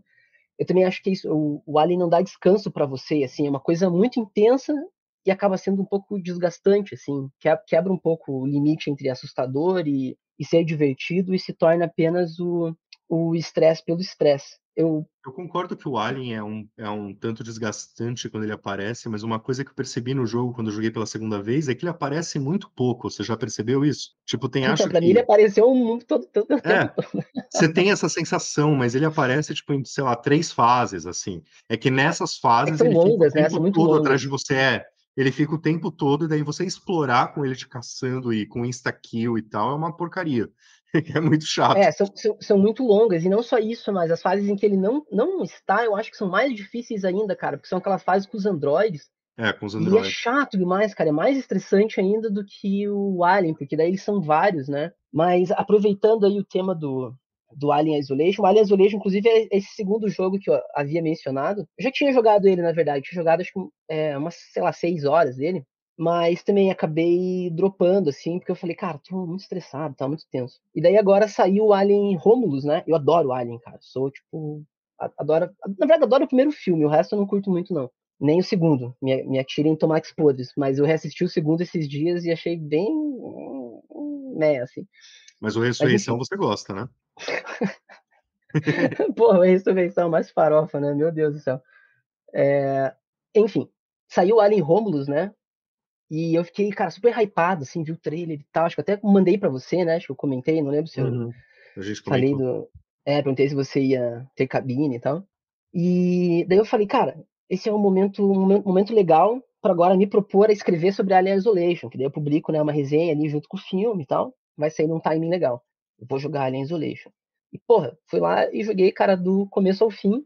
Eu achei o jogo incrível. Ele tem muitos problemas, cara. Tem aquele mapa dele, é um mapa, tipo, não dá pra entender como é que foi parar no jogo final, que ele fica apontando as coisas em 3 dimensões, mas o mapa é em 2 dimensões, né? Você nunca sabe se tá no dar certo, se não tá. Eu acho isso muito chato. Mas você jogou nas E dificuldades altas? eu joguei em todas as dificuldades, cara. Eu comecei na Você jogou normal, várias daí achei. vezes? Não, ainda fui mudando na Só campanha pelo... mesmo, que dá pra você mudar, né? Uhum. Eu comecei na normal, achei fácil, mudei pra difícil, daí o Alien começou a me matar muito, daí eu mudei pra fácil, e fui variando, assim. E depois que eu terminei, a primeira vez eu recomecei uma segunda playthrough jogando no Pesadelo. Pra fazer só no Pesadelo, mas ainda não terminei. Que é a mais difícil de todas, é isso? É a mais É alta? mais difícil. Uhum. É, Mas, esse tipo de jogo que você fica sendo caçado, assim, tipo, eu não acho. Eu gosto de jogar no mais fácil possível, que é pra não ficar sendo repetitivo, sabe? Eu acho que eu perco então, é totalmente o medo, justamente isso que aquela eu ia coisa de falar. você ficar abaixado embaixo da mesa esperando o alien sair da sala, sabe? Tipo, isso Então, não é, dá medo pra mim. Isso eu acho frustrante. é justamente sobre isso que eu queria falar. Tem várias coisas, na verdade, interessantes sobre o Alien. Essa questão que você comentou aí, que da dificuldade fácil, é difícil, que eu também falei, né, que é bem isso mesmo, tipo, acaba sendo estressante demais nas altas. Cara, não sei se você sabe como é que funciona a inteligência artificial do Alien Isolation. O Alien, ele tem 2 cérebros, digamos, ele tem 2 IAs diferentes que controlam ele. Uma IA específica e outra IA geral, que acho que chamam de IA diretora, alguma coisa assim, mas que é uma geral. Essa inteligência artificial geral, ela sempre sabe onde está o jogador. Ela é onipresente e onisciente, ela sabe onde é que está o jogador e ela fica enviando a cada período de tempo um ping pro alien, que seria a inteligência artificial específica, que é o alien em si, né, o xenomorfo. Então o alien tá lá circulando na nave e de repente ele recebe um aviso dessa IA diretora que fala assim, ó, o player está nessa área e dá um determinado raio ali, né, de localização para IA específica, digamos, sei lá, 30 metros, 15 metros, a cada período de tempo. Então, o que acontece? Nas dificuldades mais altas, o tempo entre esse ping é muito menor. É tipo 30 segundos, 1 minuto. Hum. Então, se o alien sobe para ventilação, por exemplo, e fica lá em um estado latente dele, esperando, né, alguma coisa acontecer, logo a IA vai falar, não, o player está aqui. E o raio que ela oferece para o alien é muito menor. Então, o alien sempre vai estar vindo onde você está, não importa o que você faça, sabe? É uma coisa meio um pouco artificial, assim. Se você não sabe disso, funciona. Você acha que o alien é muito inteligente, que ele tá sempre ali, né, na tua bota, farejando você, mas na real é só essa mágica aí dessa inteligência artificial. E eu também senti que jogando no normal, no fácil, o tempo é muito menor. Então torna mais orgânico o alien, porque o comportamento dele, né? Porque, cara, nas dificuldades muito altas, o alien tá sempre na tua bota, como se ele soubesse que você tá ali magicamente. Enquanto nas outras dificuldades ele aparece de vez em quando, às vezes não aparece, ele tá num canto da nave, você tá em outro, de repente vocês se cruzam. E eu acho que isso se aproxima muito mais da experiência dos filmes, sabe? Do primeiro filme, especialmente. Então eu me achei melhor também nessas dificuldades mais baixas, assim, para jogar, porque eu achei que parece um negócio um pouco mais orgânico. Tem uma coisa, assim, um pensamento online, digamos, que as pessoas acham que o jogo de terror tem que ser difícil. Eu me pergunto se as pessoas que falam isso realmente, tipo, já pensaram sobre isso, sabe? Porque justamente você ficar morrendo ou você ficar abaixado atrás de uma mesa não é exatamente isso que dá o medo. Não. Eu gostaria de conversar com alguém que tivesse essa opinião, assim, acho que a gente pode procurar alguém para chamar aqui, talvez um dia, Infelizmente eu de concordo com conversar você sobre jogos de também. terror. Hum, Agora o Alien tinha uma coisa também, o Alien Isolation, que ele usava um microfone, você sabia disso? sabia. É, dá para você desabilitar, né? Obviamente eu nem habilitei isso, Você gritar mas ali, você tá ferrado que o alien vai é, te achar, né? mas assim, gritar ainda tá dentro do jogo, né? Mas vai supor que, tipo, toca o telefone, toca a campainha. Ou, Sim. sei lá, você espirra, né? Tipo, muitas É coisas, assim, fora do jogo podem acontecer. imersão total, né? Mas, cara, o Alien Isolation, ele tem umas coisas que são muito interessantes, já que o tema do episódio é sobre desconforto, ele é um jogo que ele é muito pensado, cara, para causar desconforto em vários níveis. Por exemplo, tem alguns itens aqui sobre os quais eu gostaria de falar brevemente. O primeiro deles é o sistema de salvamento. Cara, aquele sistema de salvamento que você para na frente do telefone, aí você tem que esperar 1, 2, 3 segundos, talvez, para você conseguir salvar o jogo enquanto o inimigo pode te matar. Cara, é genial isso daí. É muito estressante e é simplesmente genial, porque cada vez que você vai salvar o jogo, que é uma coisa que você precisa fazer, porque você acaba morrendo muito, você fica vulnerável ali. Você fica naquela expectativa de que salve logo, porque você pode ser atacado a qualquer momento. Olha, eu entendo o que você tá falando, mas eu odeio isso, Ah, cara, eu essa acho muito. Não, eu limitação. também odeio. Quando eu tô jogando, eu odeio também, mas olhando do ponto de vista do desenvolvedor, assim, eu acho que é um negócio genial, cara, E porque ele causa muita tensão. no caso do Alien, o que mais me incomoda é que, tipo, depois de salvar, você fica, tipo, sei lá, uns 2, 3 minutos sem poder salvar de novo. É, aham, também, E daí, tipo, tipo, isso me incomoda muito, cara. sei. Eu sou muito a favor de, tipo, autosave, assim, eu nem preciso pensar que salvou. Quando eu morro, ele volta pouquinho e você já continua jogando. Eu também Mas prefiro, mas aí que tá, tipo, os desenvolvedores do Alien Isolation, esqueci agora, qual que é o nome? Creative Assembly. Isso. Eles não querem saber o que que você quer, entendeu? Eles Não, querem, cara, que claro. você se sinta, tipo, cara, desconfortável o tempo todo. Outra coisa que o Alien Isolation faz muito, se você reparar, é um contraste entre áreas muito claras e muito escuras. Você está sempre, né, em ambientes, navegando ali por ambientes muito escuros, e de repente você vira uma esquina e tem uma fonte de luz, uma luminária, alguma coisa, cara, estourada na tua cara, assim. Isso é uma coisa que acontece constantemente no jogo e que, obviamente, é projetado para te causar desconforto, né, cara? Porque você nunca se sente plenamente confortável. Quando você se acostuma com a escuridão, vem uma área muito clara. Aí quando você se acostuma com a área muito clara, você é devolvido para a escuridão. É uma coisa bem visual, assim, um desconforto visual. E por outro lado, tem o desconforto sonoro também, cara, que uma coisa inclusive que foi emulada pelo Resident Evil depois, o remake, o Mr. X, né, ele tem aqueles passos, e cara, o Alien, mais assustador que você vê o Alien é você ouvir os passos dele, você ouvir ele caminhando na tubulação em cima de você, ou ele se aproximando numa sala ao lado da sala onde você está. Sem falar nas sirenes, né, cara?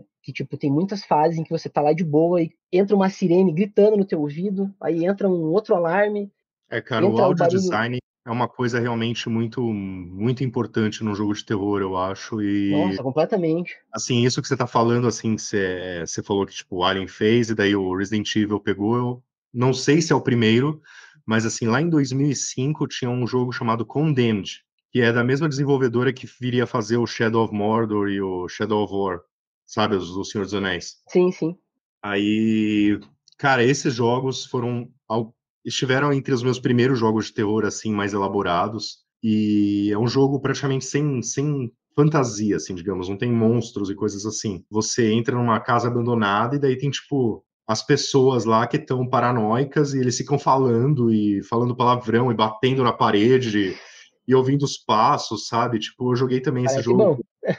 um som surround, assim, tipo, é muito impressionante, cara, porque assim, você sempre ouve os caras antes de você ver os caras. E isso dá muito mais medo do que, tipo, simplesmente aparecer o inimigo já te atacando, sabe? Sim, e eu Tem acho toda que essa realmente, construção de atmosfera que eu acho que é mágica nos jogos de terror, e o Condemned até hoje é um dos meus preferidos nesse aspecto.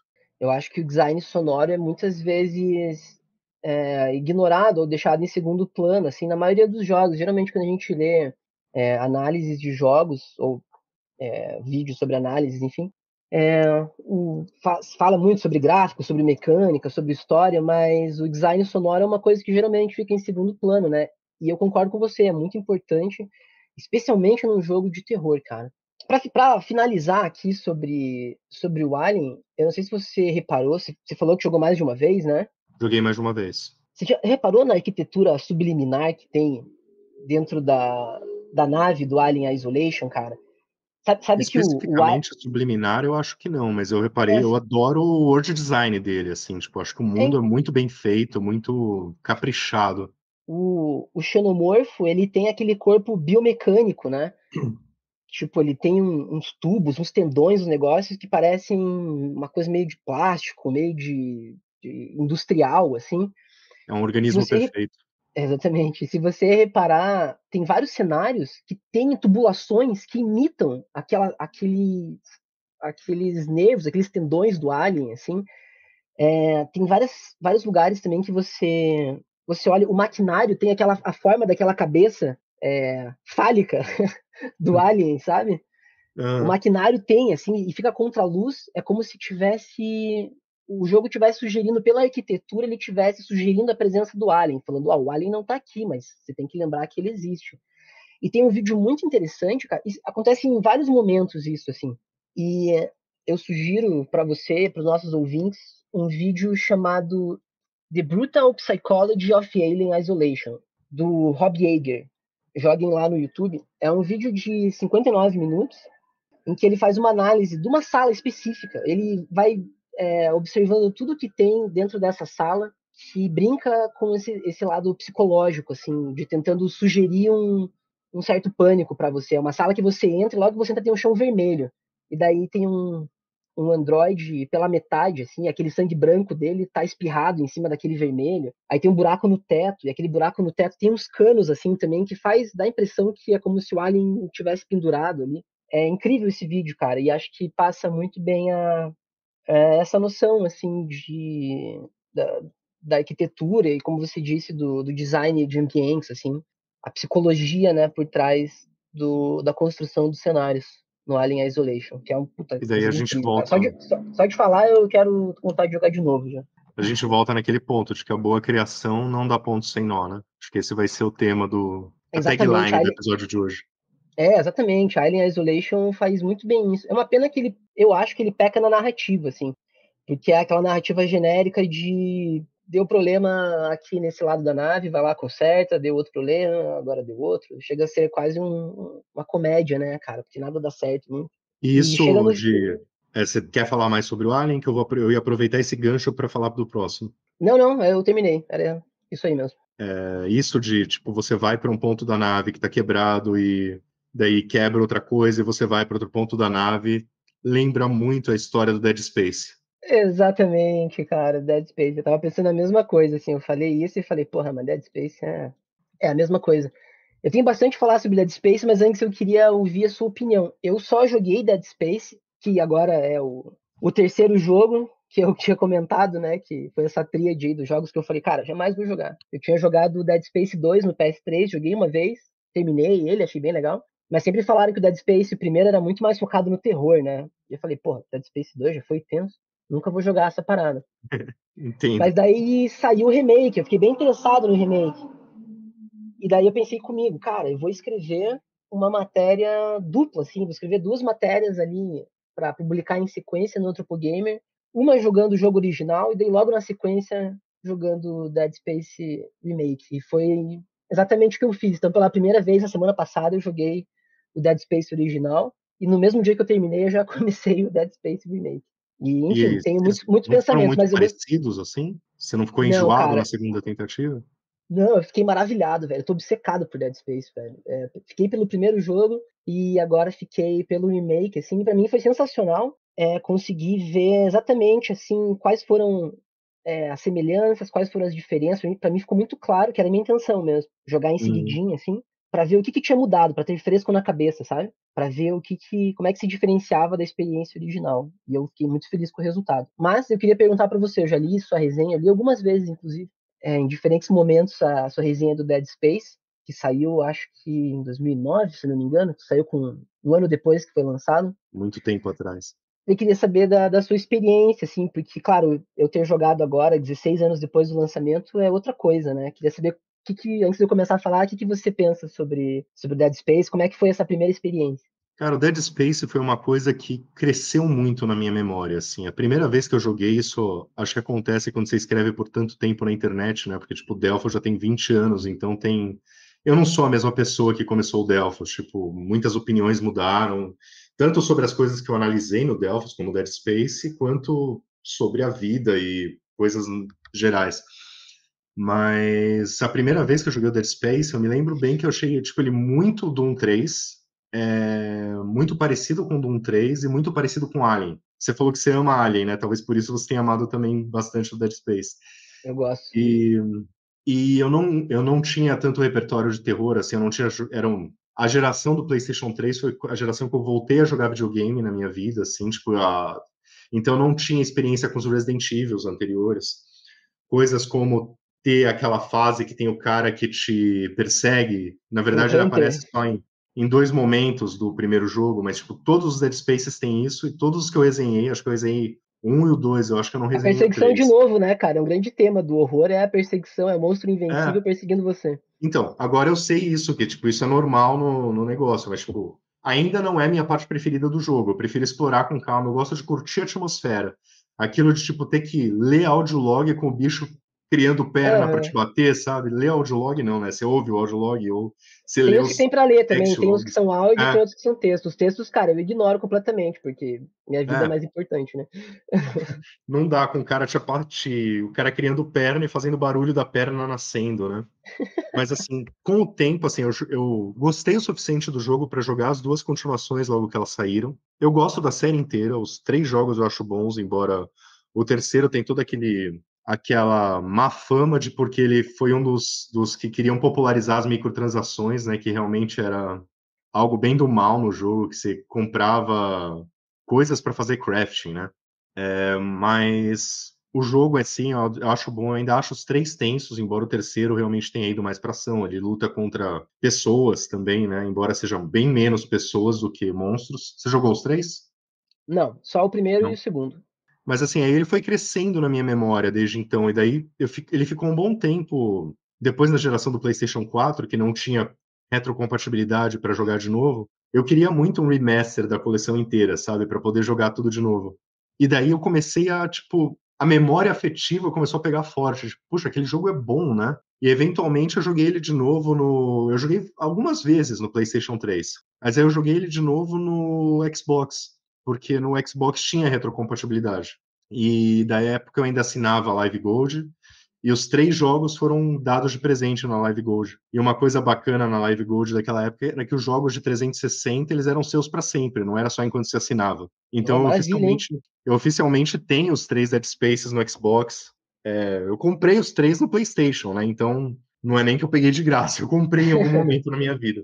Aí eu joguei de novo os três, isso antes de sair o remake, antes do remake ser anunciado, e gostei muito. Eu comecei a ver, tipo, toda a parte da atmosfera, do design de mundo, enfim, acho que tudo que ele faz é muito bom mesmo. Ele realmente, ele pega influências do Doom 3, ele pega influências do Alien, mas quem nunca foi influenciado, que atire a primeira pedra, né?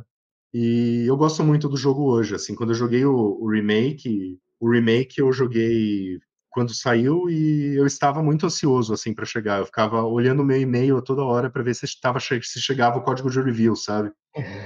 Daí quando finalmente chegou, foi tipo, uhul, chegou! Eu parei tudo para jogar. Mas assim, eu preferia um Dead Space 4 do que refazerem um Dead Space 1. E eu acho uma pena que, pelo jeito, tenha toda essa história, aliás, fora dos games do Dead Space, eu acho muito triste. Tipo, a Visceral, eu acho que era um estúdio muito bom. Enfim, eles foram relegados a fazer coisas para o Battlefield, né? Porque era o que a EA queria investir. E de repente eles são fechados para daí um outro estúdio refazer o trabalho deles. É muito estranho, né? Tipo, é muito injusta a indústria criativa em geral, não só de games. Mas eu gosto muito do jogo hoje. Eu acho que na minha resenha eu dei tipo 3,5 nela, 3,5 de 5, né? E hoje eu daria bem mais. É um dos jogos que mais me marcaram na geração do PlayStation 3. Massa. Cara, então, como eu disse, eu joguei semana passada pela primeira vez, né? Eu comprei ele também, tipo, sei lá, um salgado e uma coca, assim, na Steam, sabe? R$ 3. E tava aqui, né, na minha fila. Falei, cara, um dia eu jogo.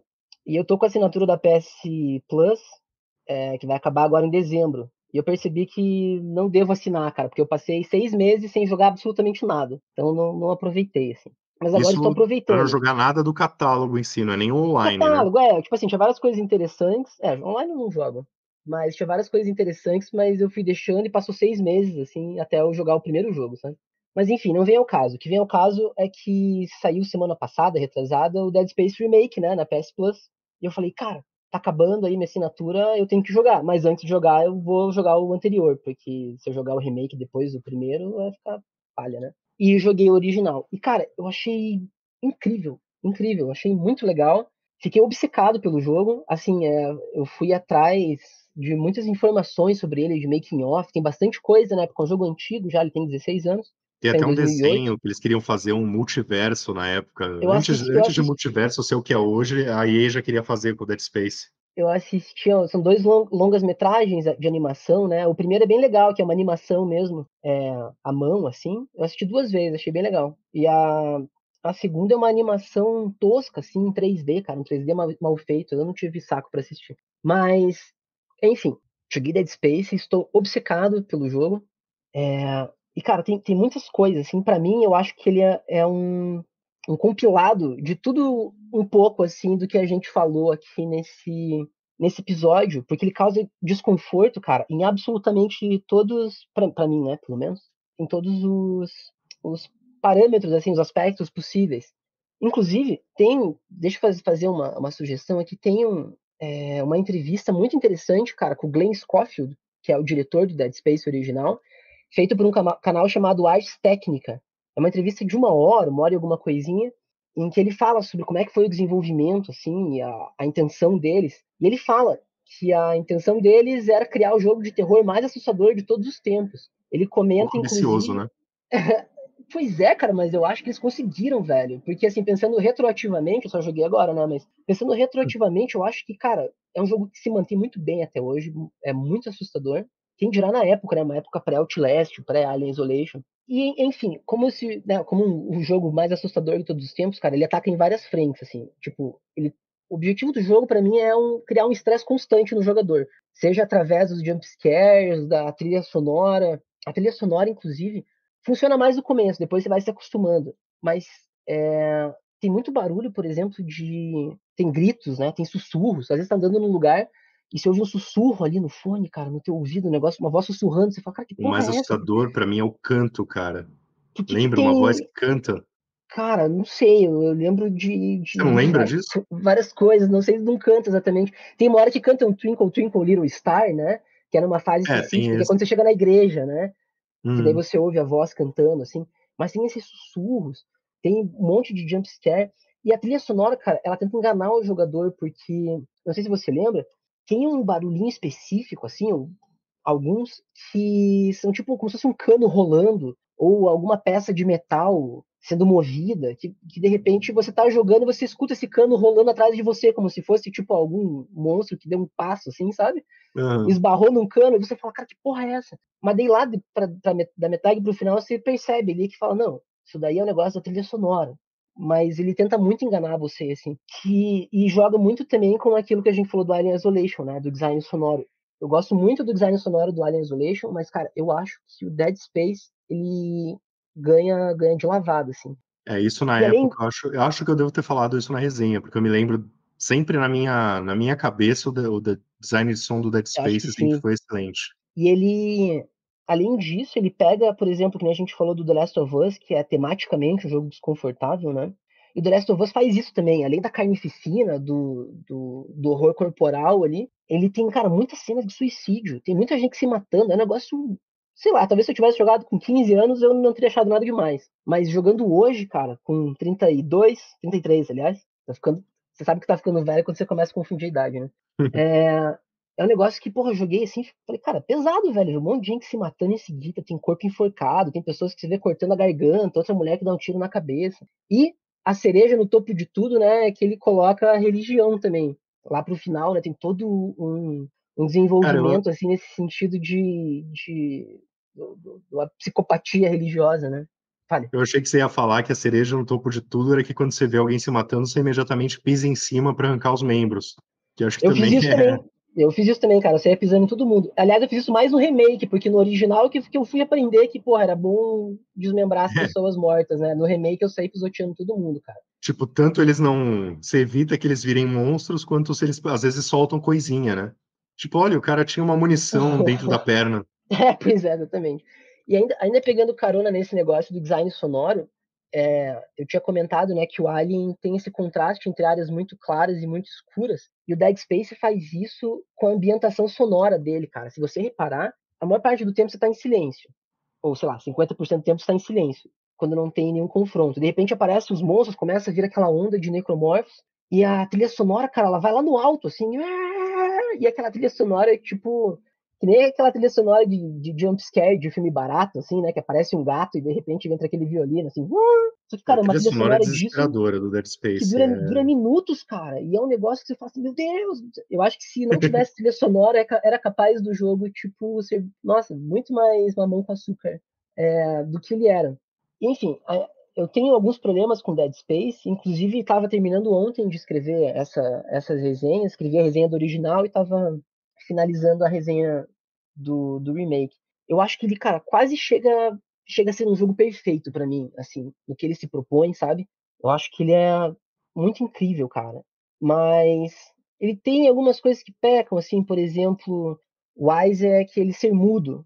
Na entrevista do Glenn Scofield aí pro Ars Technica, ele fala sobre isso. Ele fala que a intenção deles foi emular o Half-Life, que também tem um protagonista silencioso. Tem toda aquela questão também de, que eu acho uma besteira, mas que o protagonista silencioso ajuda o jogador a se identificar com ele, porque o jogador se projeta, né, É no uma, personagem. é Eu acho, uma jogada velha, né, da indústria, assim, de fazer um protagonista silencioso.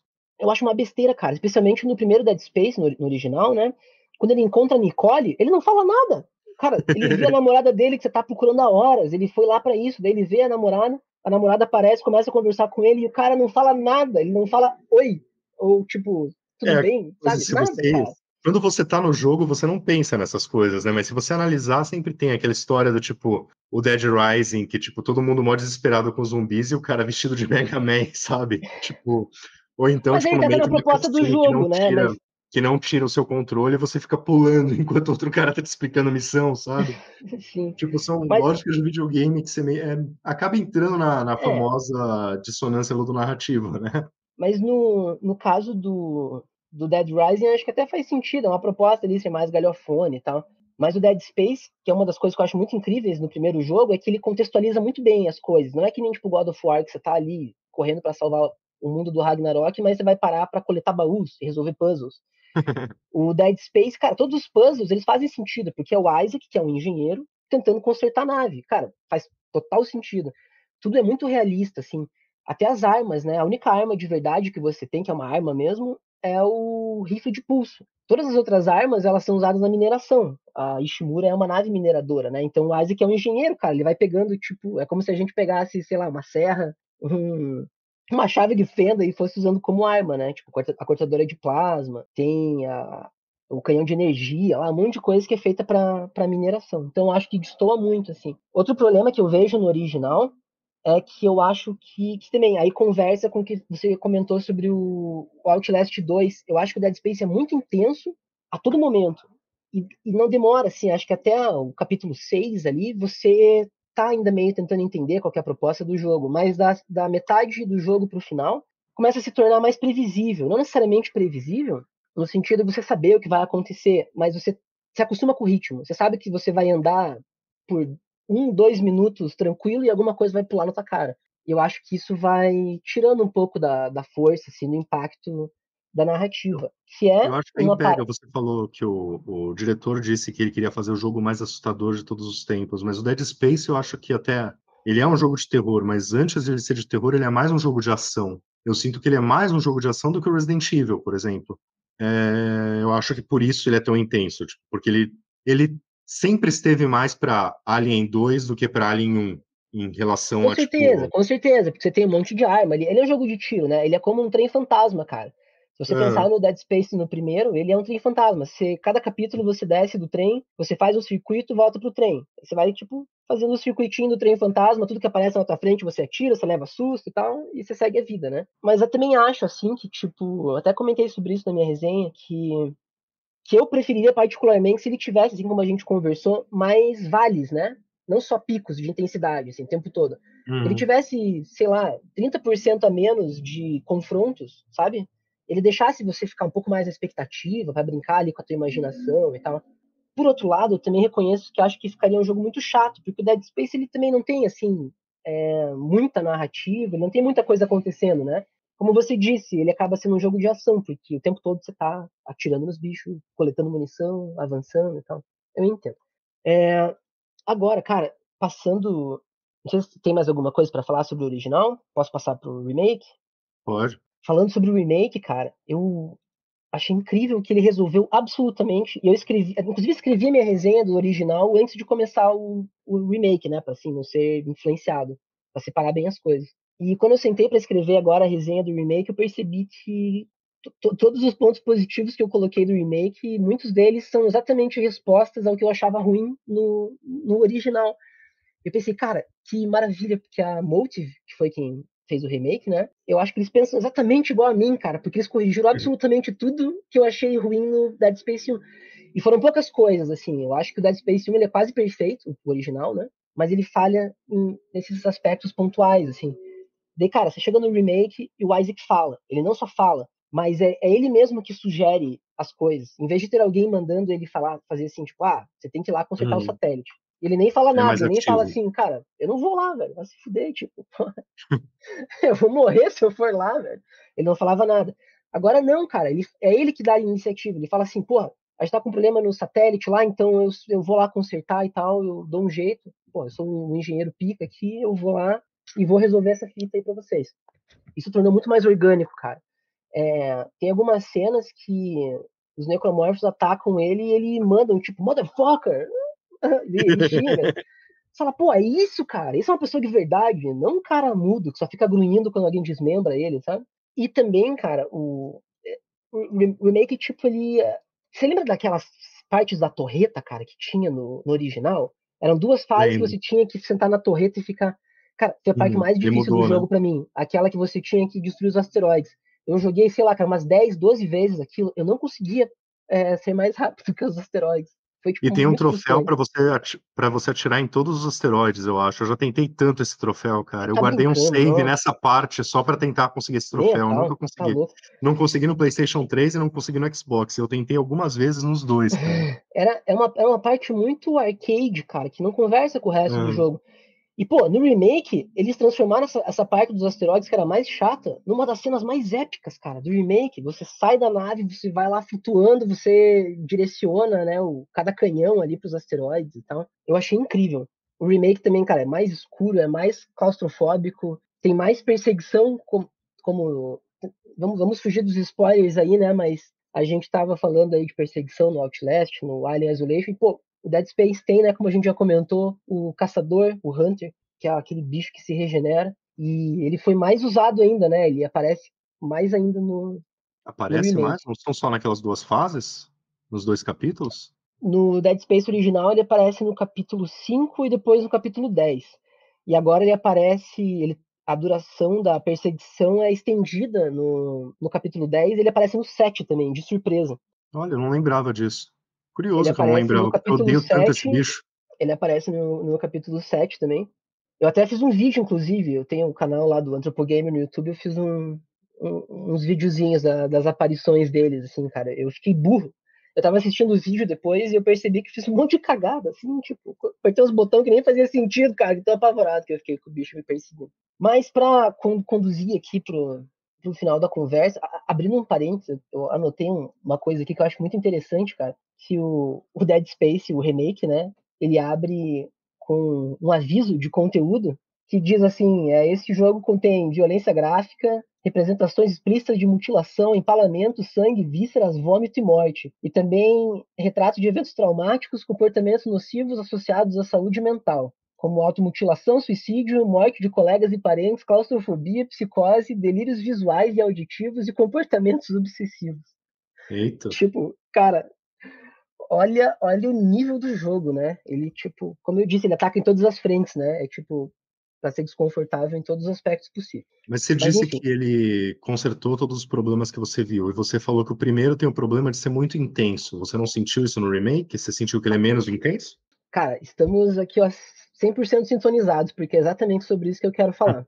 O original, sim, ele era muito intenso, também por causa desse formato de ser meio, tipo, on rails, assim, né? Eu sinto que ele é quase como se fosse um jogo ali nos trilhos, porque você faz o caminho certinho e é tudo scriptado, né? Você entra numa sala, a porta tranca, a luz apaga, os bichos vêm pra comer a sua bunda e é isso. E o que acontece no remake? E que pra mim foi a coisa que eu mais gostei, assim, cara. Eu tô maravilhado com isso. No remake, nós temos a... Vamos começar ali do começo. No original, cada fase é fechada em si, né? A gente sai do trem, completa a fase, volta pro trem, e o trem faz um carregamento ali e nos leva para a próxima fase. E No quando você remake, volta, não. né, numa parte que você já passou, ela é numa outra fase e a fase, o pedaço está diferente, né? Faz parte do. No remake você pode Você volta voltar numa fora outra. da hora. Exatamente. E não só isso, mas no remake você consegue, até onde eu pude testar, pelo menos, ir a pé, né? Depois que claro, tem portas que estão bloqueadas inicialmente e tal, mas em algum momento você consegue trafegar a pé pela Ishimura. O trem tá ali para você pegar atalhos, chegar em novas áreas e tal. Mas lá pro final você já consegue andar pela Ishimura inteira, porque ela é toda interconectada, né? E para aproveitar esse cenário interconectado, que deve ter dado um trabalho da porra também, sejamos honestos, parabéns pra Multi. Para aproveitar esse cenário, imagino eu que foi o raciocínio dos desenvolvedores. Vamos fazer o quê, cara? A gente tem que aproveitar, velho. Se o player só ficar passando de uma fase para outra, ele não vai ficar rodando pela Ishimura, aproveitando entre aspas ela, né? Então vamos Fazer fazer o side quê? missions, então. Vamos criar side missions, cara. Então tem 3 missões secundárias, são apenas 3, só que tipo, elas meio que duram o jogo inteiro, né? Porque você só consegue finalizar elas mesmo lá pro final do jogo, a maior parte delas. Então vamos criar side missions para fazer o jogador circular. Só que isso criou um problema que não existia no jogo original, que é o quê? O jogo original só tinha eventos scriptados.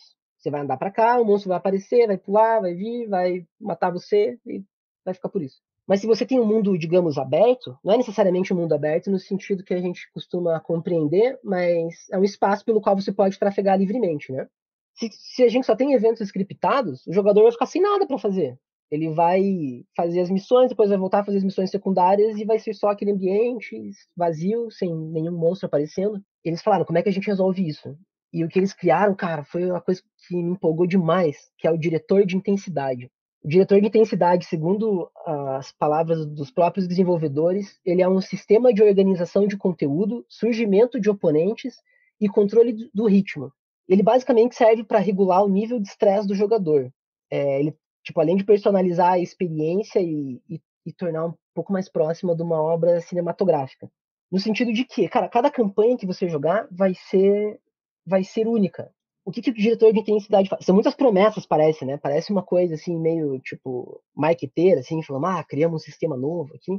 Mas ele realmente é incrível, cara. E ele soluciona esse problema que eu comentei, né, da intensidade do original, que o original era tão intenso que se tornava previsível, porque era muito guiado ali, né, muito scriptado. O Dead Space Remake, se você seguir na missão principal, você vai ver os eventos scriptados, assim como no original. Mas quando você sai para fazer as missões secundárias, isso ficou mais evidente para mim ainda, porque eu geralmente terminava alguns capítulos da missão principal e voltava depois para áreas que eu já tinha visitado, que já tinha matado todos os monstros, em teoria, para fazer as missões secundárias. O diretor de intensidade, ele tem é um sistema, né? Ele tem 1.200 eventos possíveis com os quais ele pode brincar. Esses eventos incluem, por exemplo, iluminação. Você está numa sala e a luz de repente cai, você fica no escuro. Incluem, tipo, elementos da trilha sonora. Às vezes você está lá de boa, de repente você escuta um grito. Isso daí faz parte do diretor de intensidade. E ele também é responsável pelo spawn dos inimigos. Então, o que ele faz, esse diretor de intensidade? Ele fica medindo o estresse do jogador. Ele tem uma barrinha invisível lá que vai preenchendo determinado nível de estresse.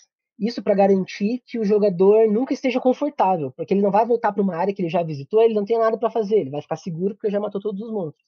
Então o diretor de intensidade ele vai computando ali o que está acontecendo. Digamos que um grito de dor distante seja, sei lá, nível 5 nessa escala. Um confronto com o inimigo que sai da ventilação é o nível 10, muito mais provavelmente. Ele vai preenchendo essa barrinha de estresse. Quando ele satisfaz essa barra de estresse, ele cai fora por um momento e deixa você um pouco mais confortável. Isso é uma teoria. Na prática, cara, o que acontece? Você tá andando por um ambiente de boas e de repente começa a aparecer um vapor, uma neblina, a luz apaga, aparece um monte de necromorfos. Aí você entende ali que o diretor de intensidade ele satisfez, né? Esse nível de estresse que ele pretendia. Então ele recua. Aí você vai pra próxima sala, não acontece nada, de repente você vai pra outra, de repente a luz acaba de novo. Mas dessa vez o diretor de intensidade, em vez de ele mandar um necromorfo pra cima de você, ele faz com que a ventilação comece a girar fazendo barulho e caia na sua cabeça. E é só isso. Não acontece mais nada. E cada uma dessas coisinhas faz parte desses 1.200 eventos. Ele pode combinar esses 1.200 eventos diferentes para personalizar a experiência do jogador. Então, cara, cada jogada que você fizer vai ser completamente diferente, porque quando você for para um determinado local, pode ou não sair o monstro da ventilação, pode ou não acabar as luzes, pode ou não ter um aumento na trilha sonora, ter neblina na sala, etc. Isso eu achei que resolveu muito esse problema do original, que era sempre muito intenso. O que acontece? Quando você volta para fazer as missões secundárias, por exemplo, ou destravar portas que ainda estavam trancadas, você nunca sabe bem o que vai acontecer. Às vezes eu achava que, cara, falei, não, vai sair o monstro dessa ventilação. Não saía nada. Outras vezes eu ouvia um barulho, alguma coisa, e falava, não, é só um negócio me assustando e tal. E de repente, porra, saía um monstro, saía 2, 3 monstros de uma vez. E meu maior problema com o original era, foi em relação à segunda metade da campanha, porque eu acho que a segunda metade da campanha, ela se tornou mais previsível, mais repetitiva. E eu achei que o diretor de intensidade no Dead Space Remake, ele atua melhor justamente nessa segunda metade da campanha, ali na metade, no terço final da campanha. Porque ele acabou ficando mais intenso. Eu acho que ele acompanhou o ritmo do jogo. E ele ficou mais imprevisível. Às vezes, por exemplo, eu entrava num lugar e ia fazer uma missão secundária ali, pegar os cartões, por exemplo, que a gente tem que coletar, e aparecia um inimigo numa sala. Aí eu entrava em outra sala, aparecia mais um inimigo numa outra sala. Daí eu falava, bom, já deve ter preenchido esse contador do diretor de intensidade, né? Tô tranquilo agora. E daí não, eu entrava na próxima sala e tinha outro monstro me esperando. Isso fez com que eu ficasse, cara, muito na ponta do pé, assim, porque é um negócio muito imprevisível. Quando eu esperava que fosse acontecer alguma coisa, não acontecia. Quando eu esperava que não fosse acontecer, acontecia. Isso foi até o final do jogo. E eu achei muito incrível isso, assim, esse sistema, porque basicamente é uma inteligência artificial que ela personaliza essa experiência de terror para cada jogador, dependendo do que você está fazendo, para onde você está indo. E eu acho, inclusive, estão rolando os boatos aí de que o Resident Evil 9 vai ser um jogo meio que de mundo semi-aberto, né? Com side quests e tal. Eu acho que seria o caso de repente, a Capcom tentar implementar, cara, um sistema igual esse diretor de intensidade, assim, porque é um negócio muito genial mesmo. Ele é tão bom que se eu não tivesse pesquisado sobre o diretor de intensidade, visto como é que funcionava, eu teria achado que todos esses eventos eram scriptados, assim, porque foram tão orgânicos, sabe? Que para mim parecia parte do roteiro mesmo. E, enfim, fiquei realmente maravilhado com esse sistema. E assim, tudo isso que você falou do diretor de intensidade, você se refere especificamente a quando você vai voltar para fazer side missions e tal, né? Em relação, É, se você fizer só a história principal, você sente que ela está igualmente intensa? sim, está igualmente intenso. O que o diretor de intensidade faz é equilibrar a intensidade da campanha. Ou seja, naquelas áreas em que não temos os eventos scriptados da campanha, ele age como se tivesse. Ele fica sempre colocando coisa acontecendo ali, sempre estressando o jogador. Ah, o jogador aqui está muito tempo sem enfrentar o inimigo. Bom, lança inimigos em cima dele. Agora ele está tranquilo, mas vamos colocar uma trilha sonora desconfortável aqui, uns gritos, para ele ficar com medo. Mas Então, isso que não é basicamente especificamente no backtracking, a história eu fiquei com a sensação de que realmente é sim, não, scriptada. mas é exatamente isso que eu disse. Tipo, isso é pro backtracking. Porque é exatamente isso. A campanha principal, ela continua com os eventos scriptados. Mas o que a gente faz, né? Foi o pensamento dos desenvolvedores. O que a gente faz quando o jogador for fazer o backtracking, que ele for fazer as missões secundárias, que não tem eventos scriptados. Ou, por exemplo, quando ele tiver de bobeira e quiser voltar para algum lugar para abrir uma porta que estava trancada, ou para tentar encontrar munição em determinado lugar. E é nessas horas, especificamente, que entra o diretor de intensidade, preenchendo aquele espaço morto, né? Dessas áreas onde já não tem mais script Então, a minha pergunta é gerenciando, sabe? justamente aonde tem o script, você acha que ainda está intenso demais se você fizesse só a história sem voltar, sem ficar explorando, fazendo backtracking? Ah, entendi. Cara, eu não sei, porque eu fiz misturado, né? Eu jogava uns 2 capítulos da história, e daí ia fazer algumas missões secundárias. E daí voltava. Então eu achei que pra mim sempre esteve imprevisível, assim, sabe? Se fosse, mas mesmo se fosse pra jogar só a história, eu acho. Não sei, eu acho que ainda estaria talvez parecido com. Mais parecido com o original, assim, porque o remake também tem um ritmo, né? E você acaba pegando esse ritmo. Você consegue entender que, pô, se eu tô 5 minutos tranquilo, vai aparecer alguma coisa aqui, vai ter uma batalha e tal.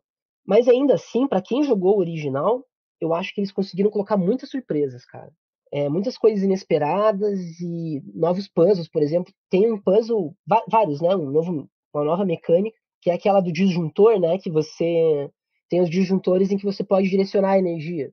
Eu ia falar Você isso, que tem você ia ter que apagar a luz, né, uma pra porta, não progredir. sei o quê. É, Isso dá muito exatamente. medo. Isso é genial, cara, porque, pô, tem que entrar por aquela porta, mas pra isso tem que apagar a luz. Daí, pô, você apaga a luz, aparece um monte de monstro, assim. E mesmo quando não aparece, né? Você tá apagando a luz, você acha que vai Sim, aparecer, sim. né? Então, eu acho que, assim, de Assim, forma geral, eu acho que a campanha também tá um pouco mais equilibrada, assim, no sentido de que eles encontraram formas de ser mais imprevisíveis ainda. Mas eu acredito que todo jogador vai acabar se aventurando nesse backtrack, nem que seja pra, sei lá, conseguir munição quando tá sem munição, né? Dar uma explorada aqui e ali e tal. E nesses momentos, o diretor de intensidade sempre vai agir. Então, acho que é muito benéfico, assim, e é incrível. E eu acho, como eu disse, né, o Dead Space original, pra mim, por muito pouco, ele não é um jogo perfeito. E eu acho que o remake, cara, eu acho que ele foi essencial, assim, para finalmente fazer do Dead Space uma obra-prima, cara. Eu não consegui ver defeitos, cara. Acho que foi o primeiro jogo que eu paro, assim, pra analisar no Anthropogamer que eu não consegui encontrar defeitos, cara. Ele teve umas taxas de uau. quadro aqui e ali, mas, tipo, Você jogou no PC? não, no PS5. Ah, no PS5. É que eu Joguei no vi que PS5 parece que essa versão de PC é muito ruim. Não, mas foi É, bem, mas bem eu não joguei no ocasional, PC também. assim, tipo, um negócio que, cara, nem faz diferença, sabe? Mas eu acho que, cara, é um jogo perfeito, assim, no que ele se propõe é uma obra-prima, o Dead Space Remake, cara. Diante desse tremendo elogio, acho que a gente terminou a nossa pauta. Superlativo é a palavra que eu estava procurando. Vamos terminar com um superlativo como esse. Dead Terminar Space na é o nota melhor jogo de alta, né? terror, então. Cara, eu ainda não sei, assim, se é o melhor, porque, por exemplo, a gente tava falando do Alien Isolation, né? O Alien Isolation tem muitos problemas, cara, mas eu ainda acho ele, talvez, como um jogo de terror mais intenso, assim, talvez mexa mais comigo do que o Dead Space. Porém, o Dead Space, pra mim, foi o jogo mais divertido de terror que eu já joguei. Eu achei ele muito divertido, cara. Especialmente o remake, né? Eu não conseguia parar de jogar. O Hum. original também, mas era um jogo que eu, né, como eu disse, nem esperava jogar até uns anos atrás.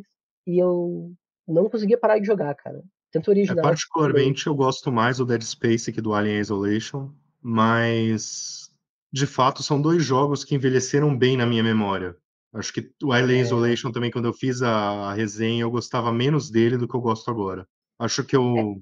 É aquele negócio, você envelheceu, você acaba vendo coisas que você não via antes e valorizando mais coisas que uma vez me incomodaram, hoje eu vejo, tipo, o motivo delas existirem. E às vezes é bom também, né, deixar maturar assim na cabeça pra você ter outras percepções, né? Uhum. Isso é uma coisa legal também de ter jogado esses jogos só agora, assim. O Outlast acho que é 2012, o Alien Isolation, sei lá, 2014, o Dead Space 2008. Eu tendo jogado agora, né, todos eles pela primeira vez, sinto que é uma percepção completamente diferente do que teria sido se eu tivesse jogado mais novo também. Eu sou muito fã de analisar jogos mais antigos, assim. Assim, jogos antigos. Especial. Eu sinto que essa era do PlayStation 3 foi uma era mágica, assim. Foi quando eu voltei a jogar videogame, mas também foi, tipo, uma era que começou a solucionar os problemas que me afastaram dos videogames quando os videogames que eram 3D. Mas eu acho que isso fica para um outro episódio. Acho que por Fica para enquanto é isso. um Já outro falamos. episódio. Eu acho que foi um bom primeiro episódio. Espero que os ouvintes tenham gostado. Agradeço aí a todo mundo que esteja ouvindo. E creio que muitos outros episódios do Ludologia virão sobre temas diversos. E vocês podem ver mais baboseiras minhas e do Johan nos sites delfos.net.br e antropogamer.com.br, mas a nossa ideia era fazer que esse podcast fosse algo independente mesmo. Por isso que a gente não chamou, por exemplo, de Antropodelfos. É uma nova propriedade intelectual, como a indústria gosta de dizer. É isso aí. Muito obrigado, cara. Valeu. Muito obrigado aí a quem estiver nos ouvindo. E até a próxima. Até a próxima.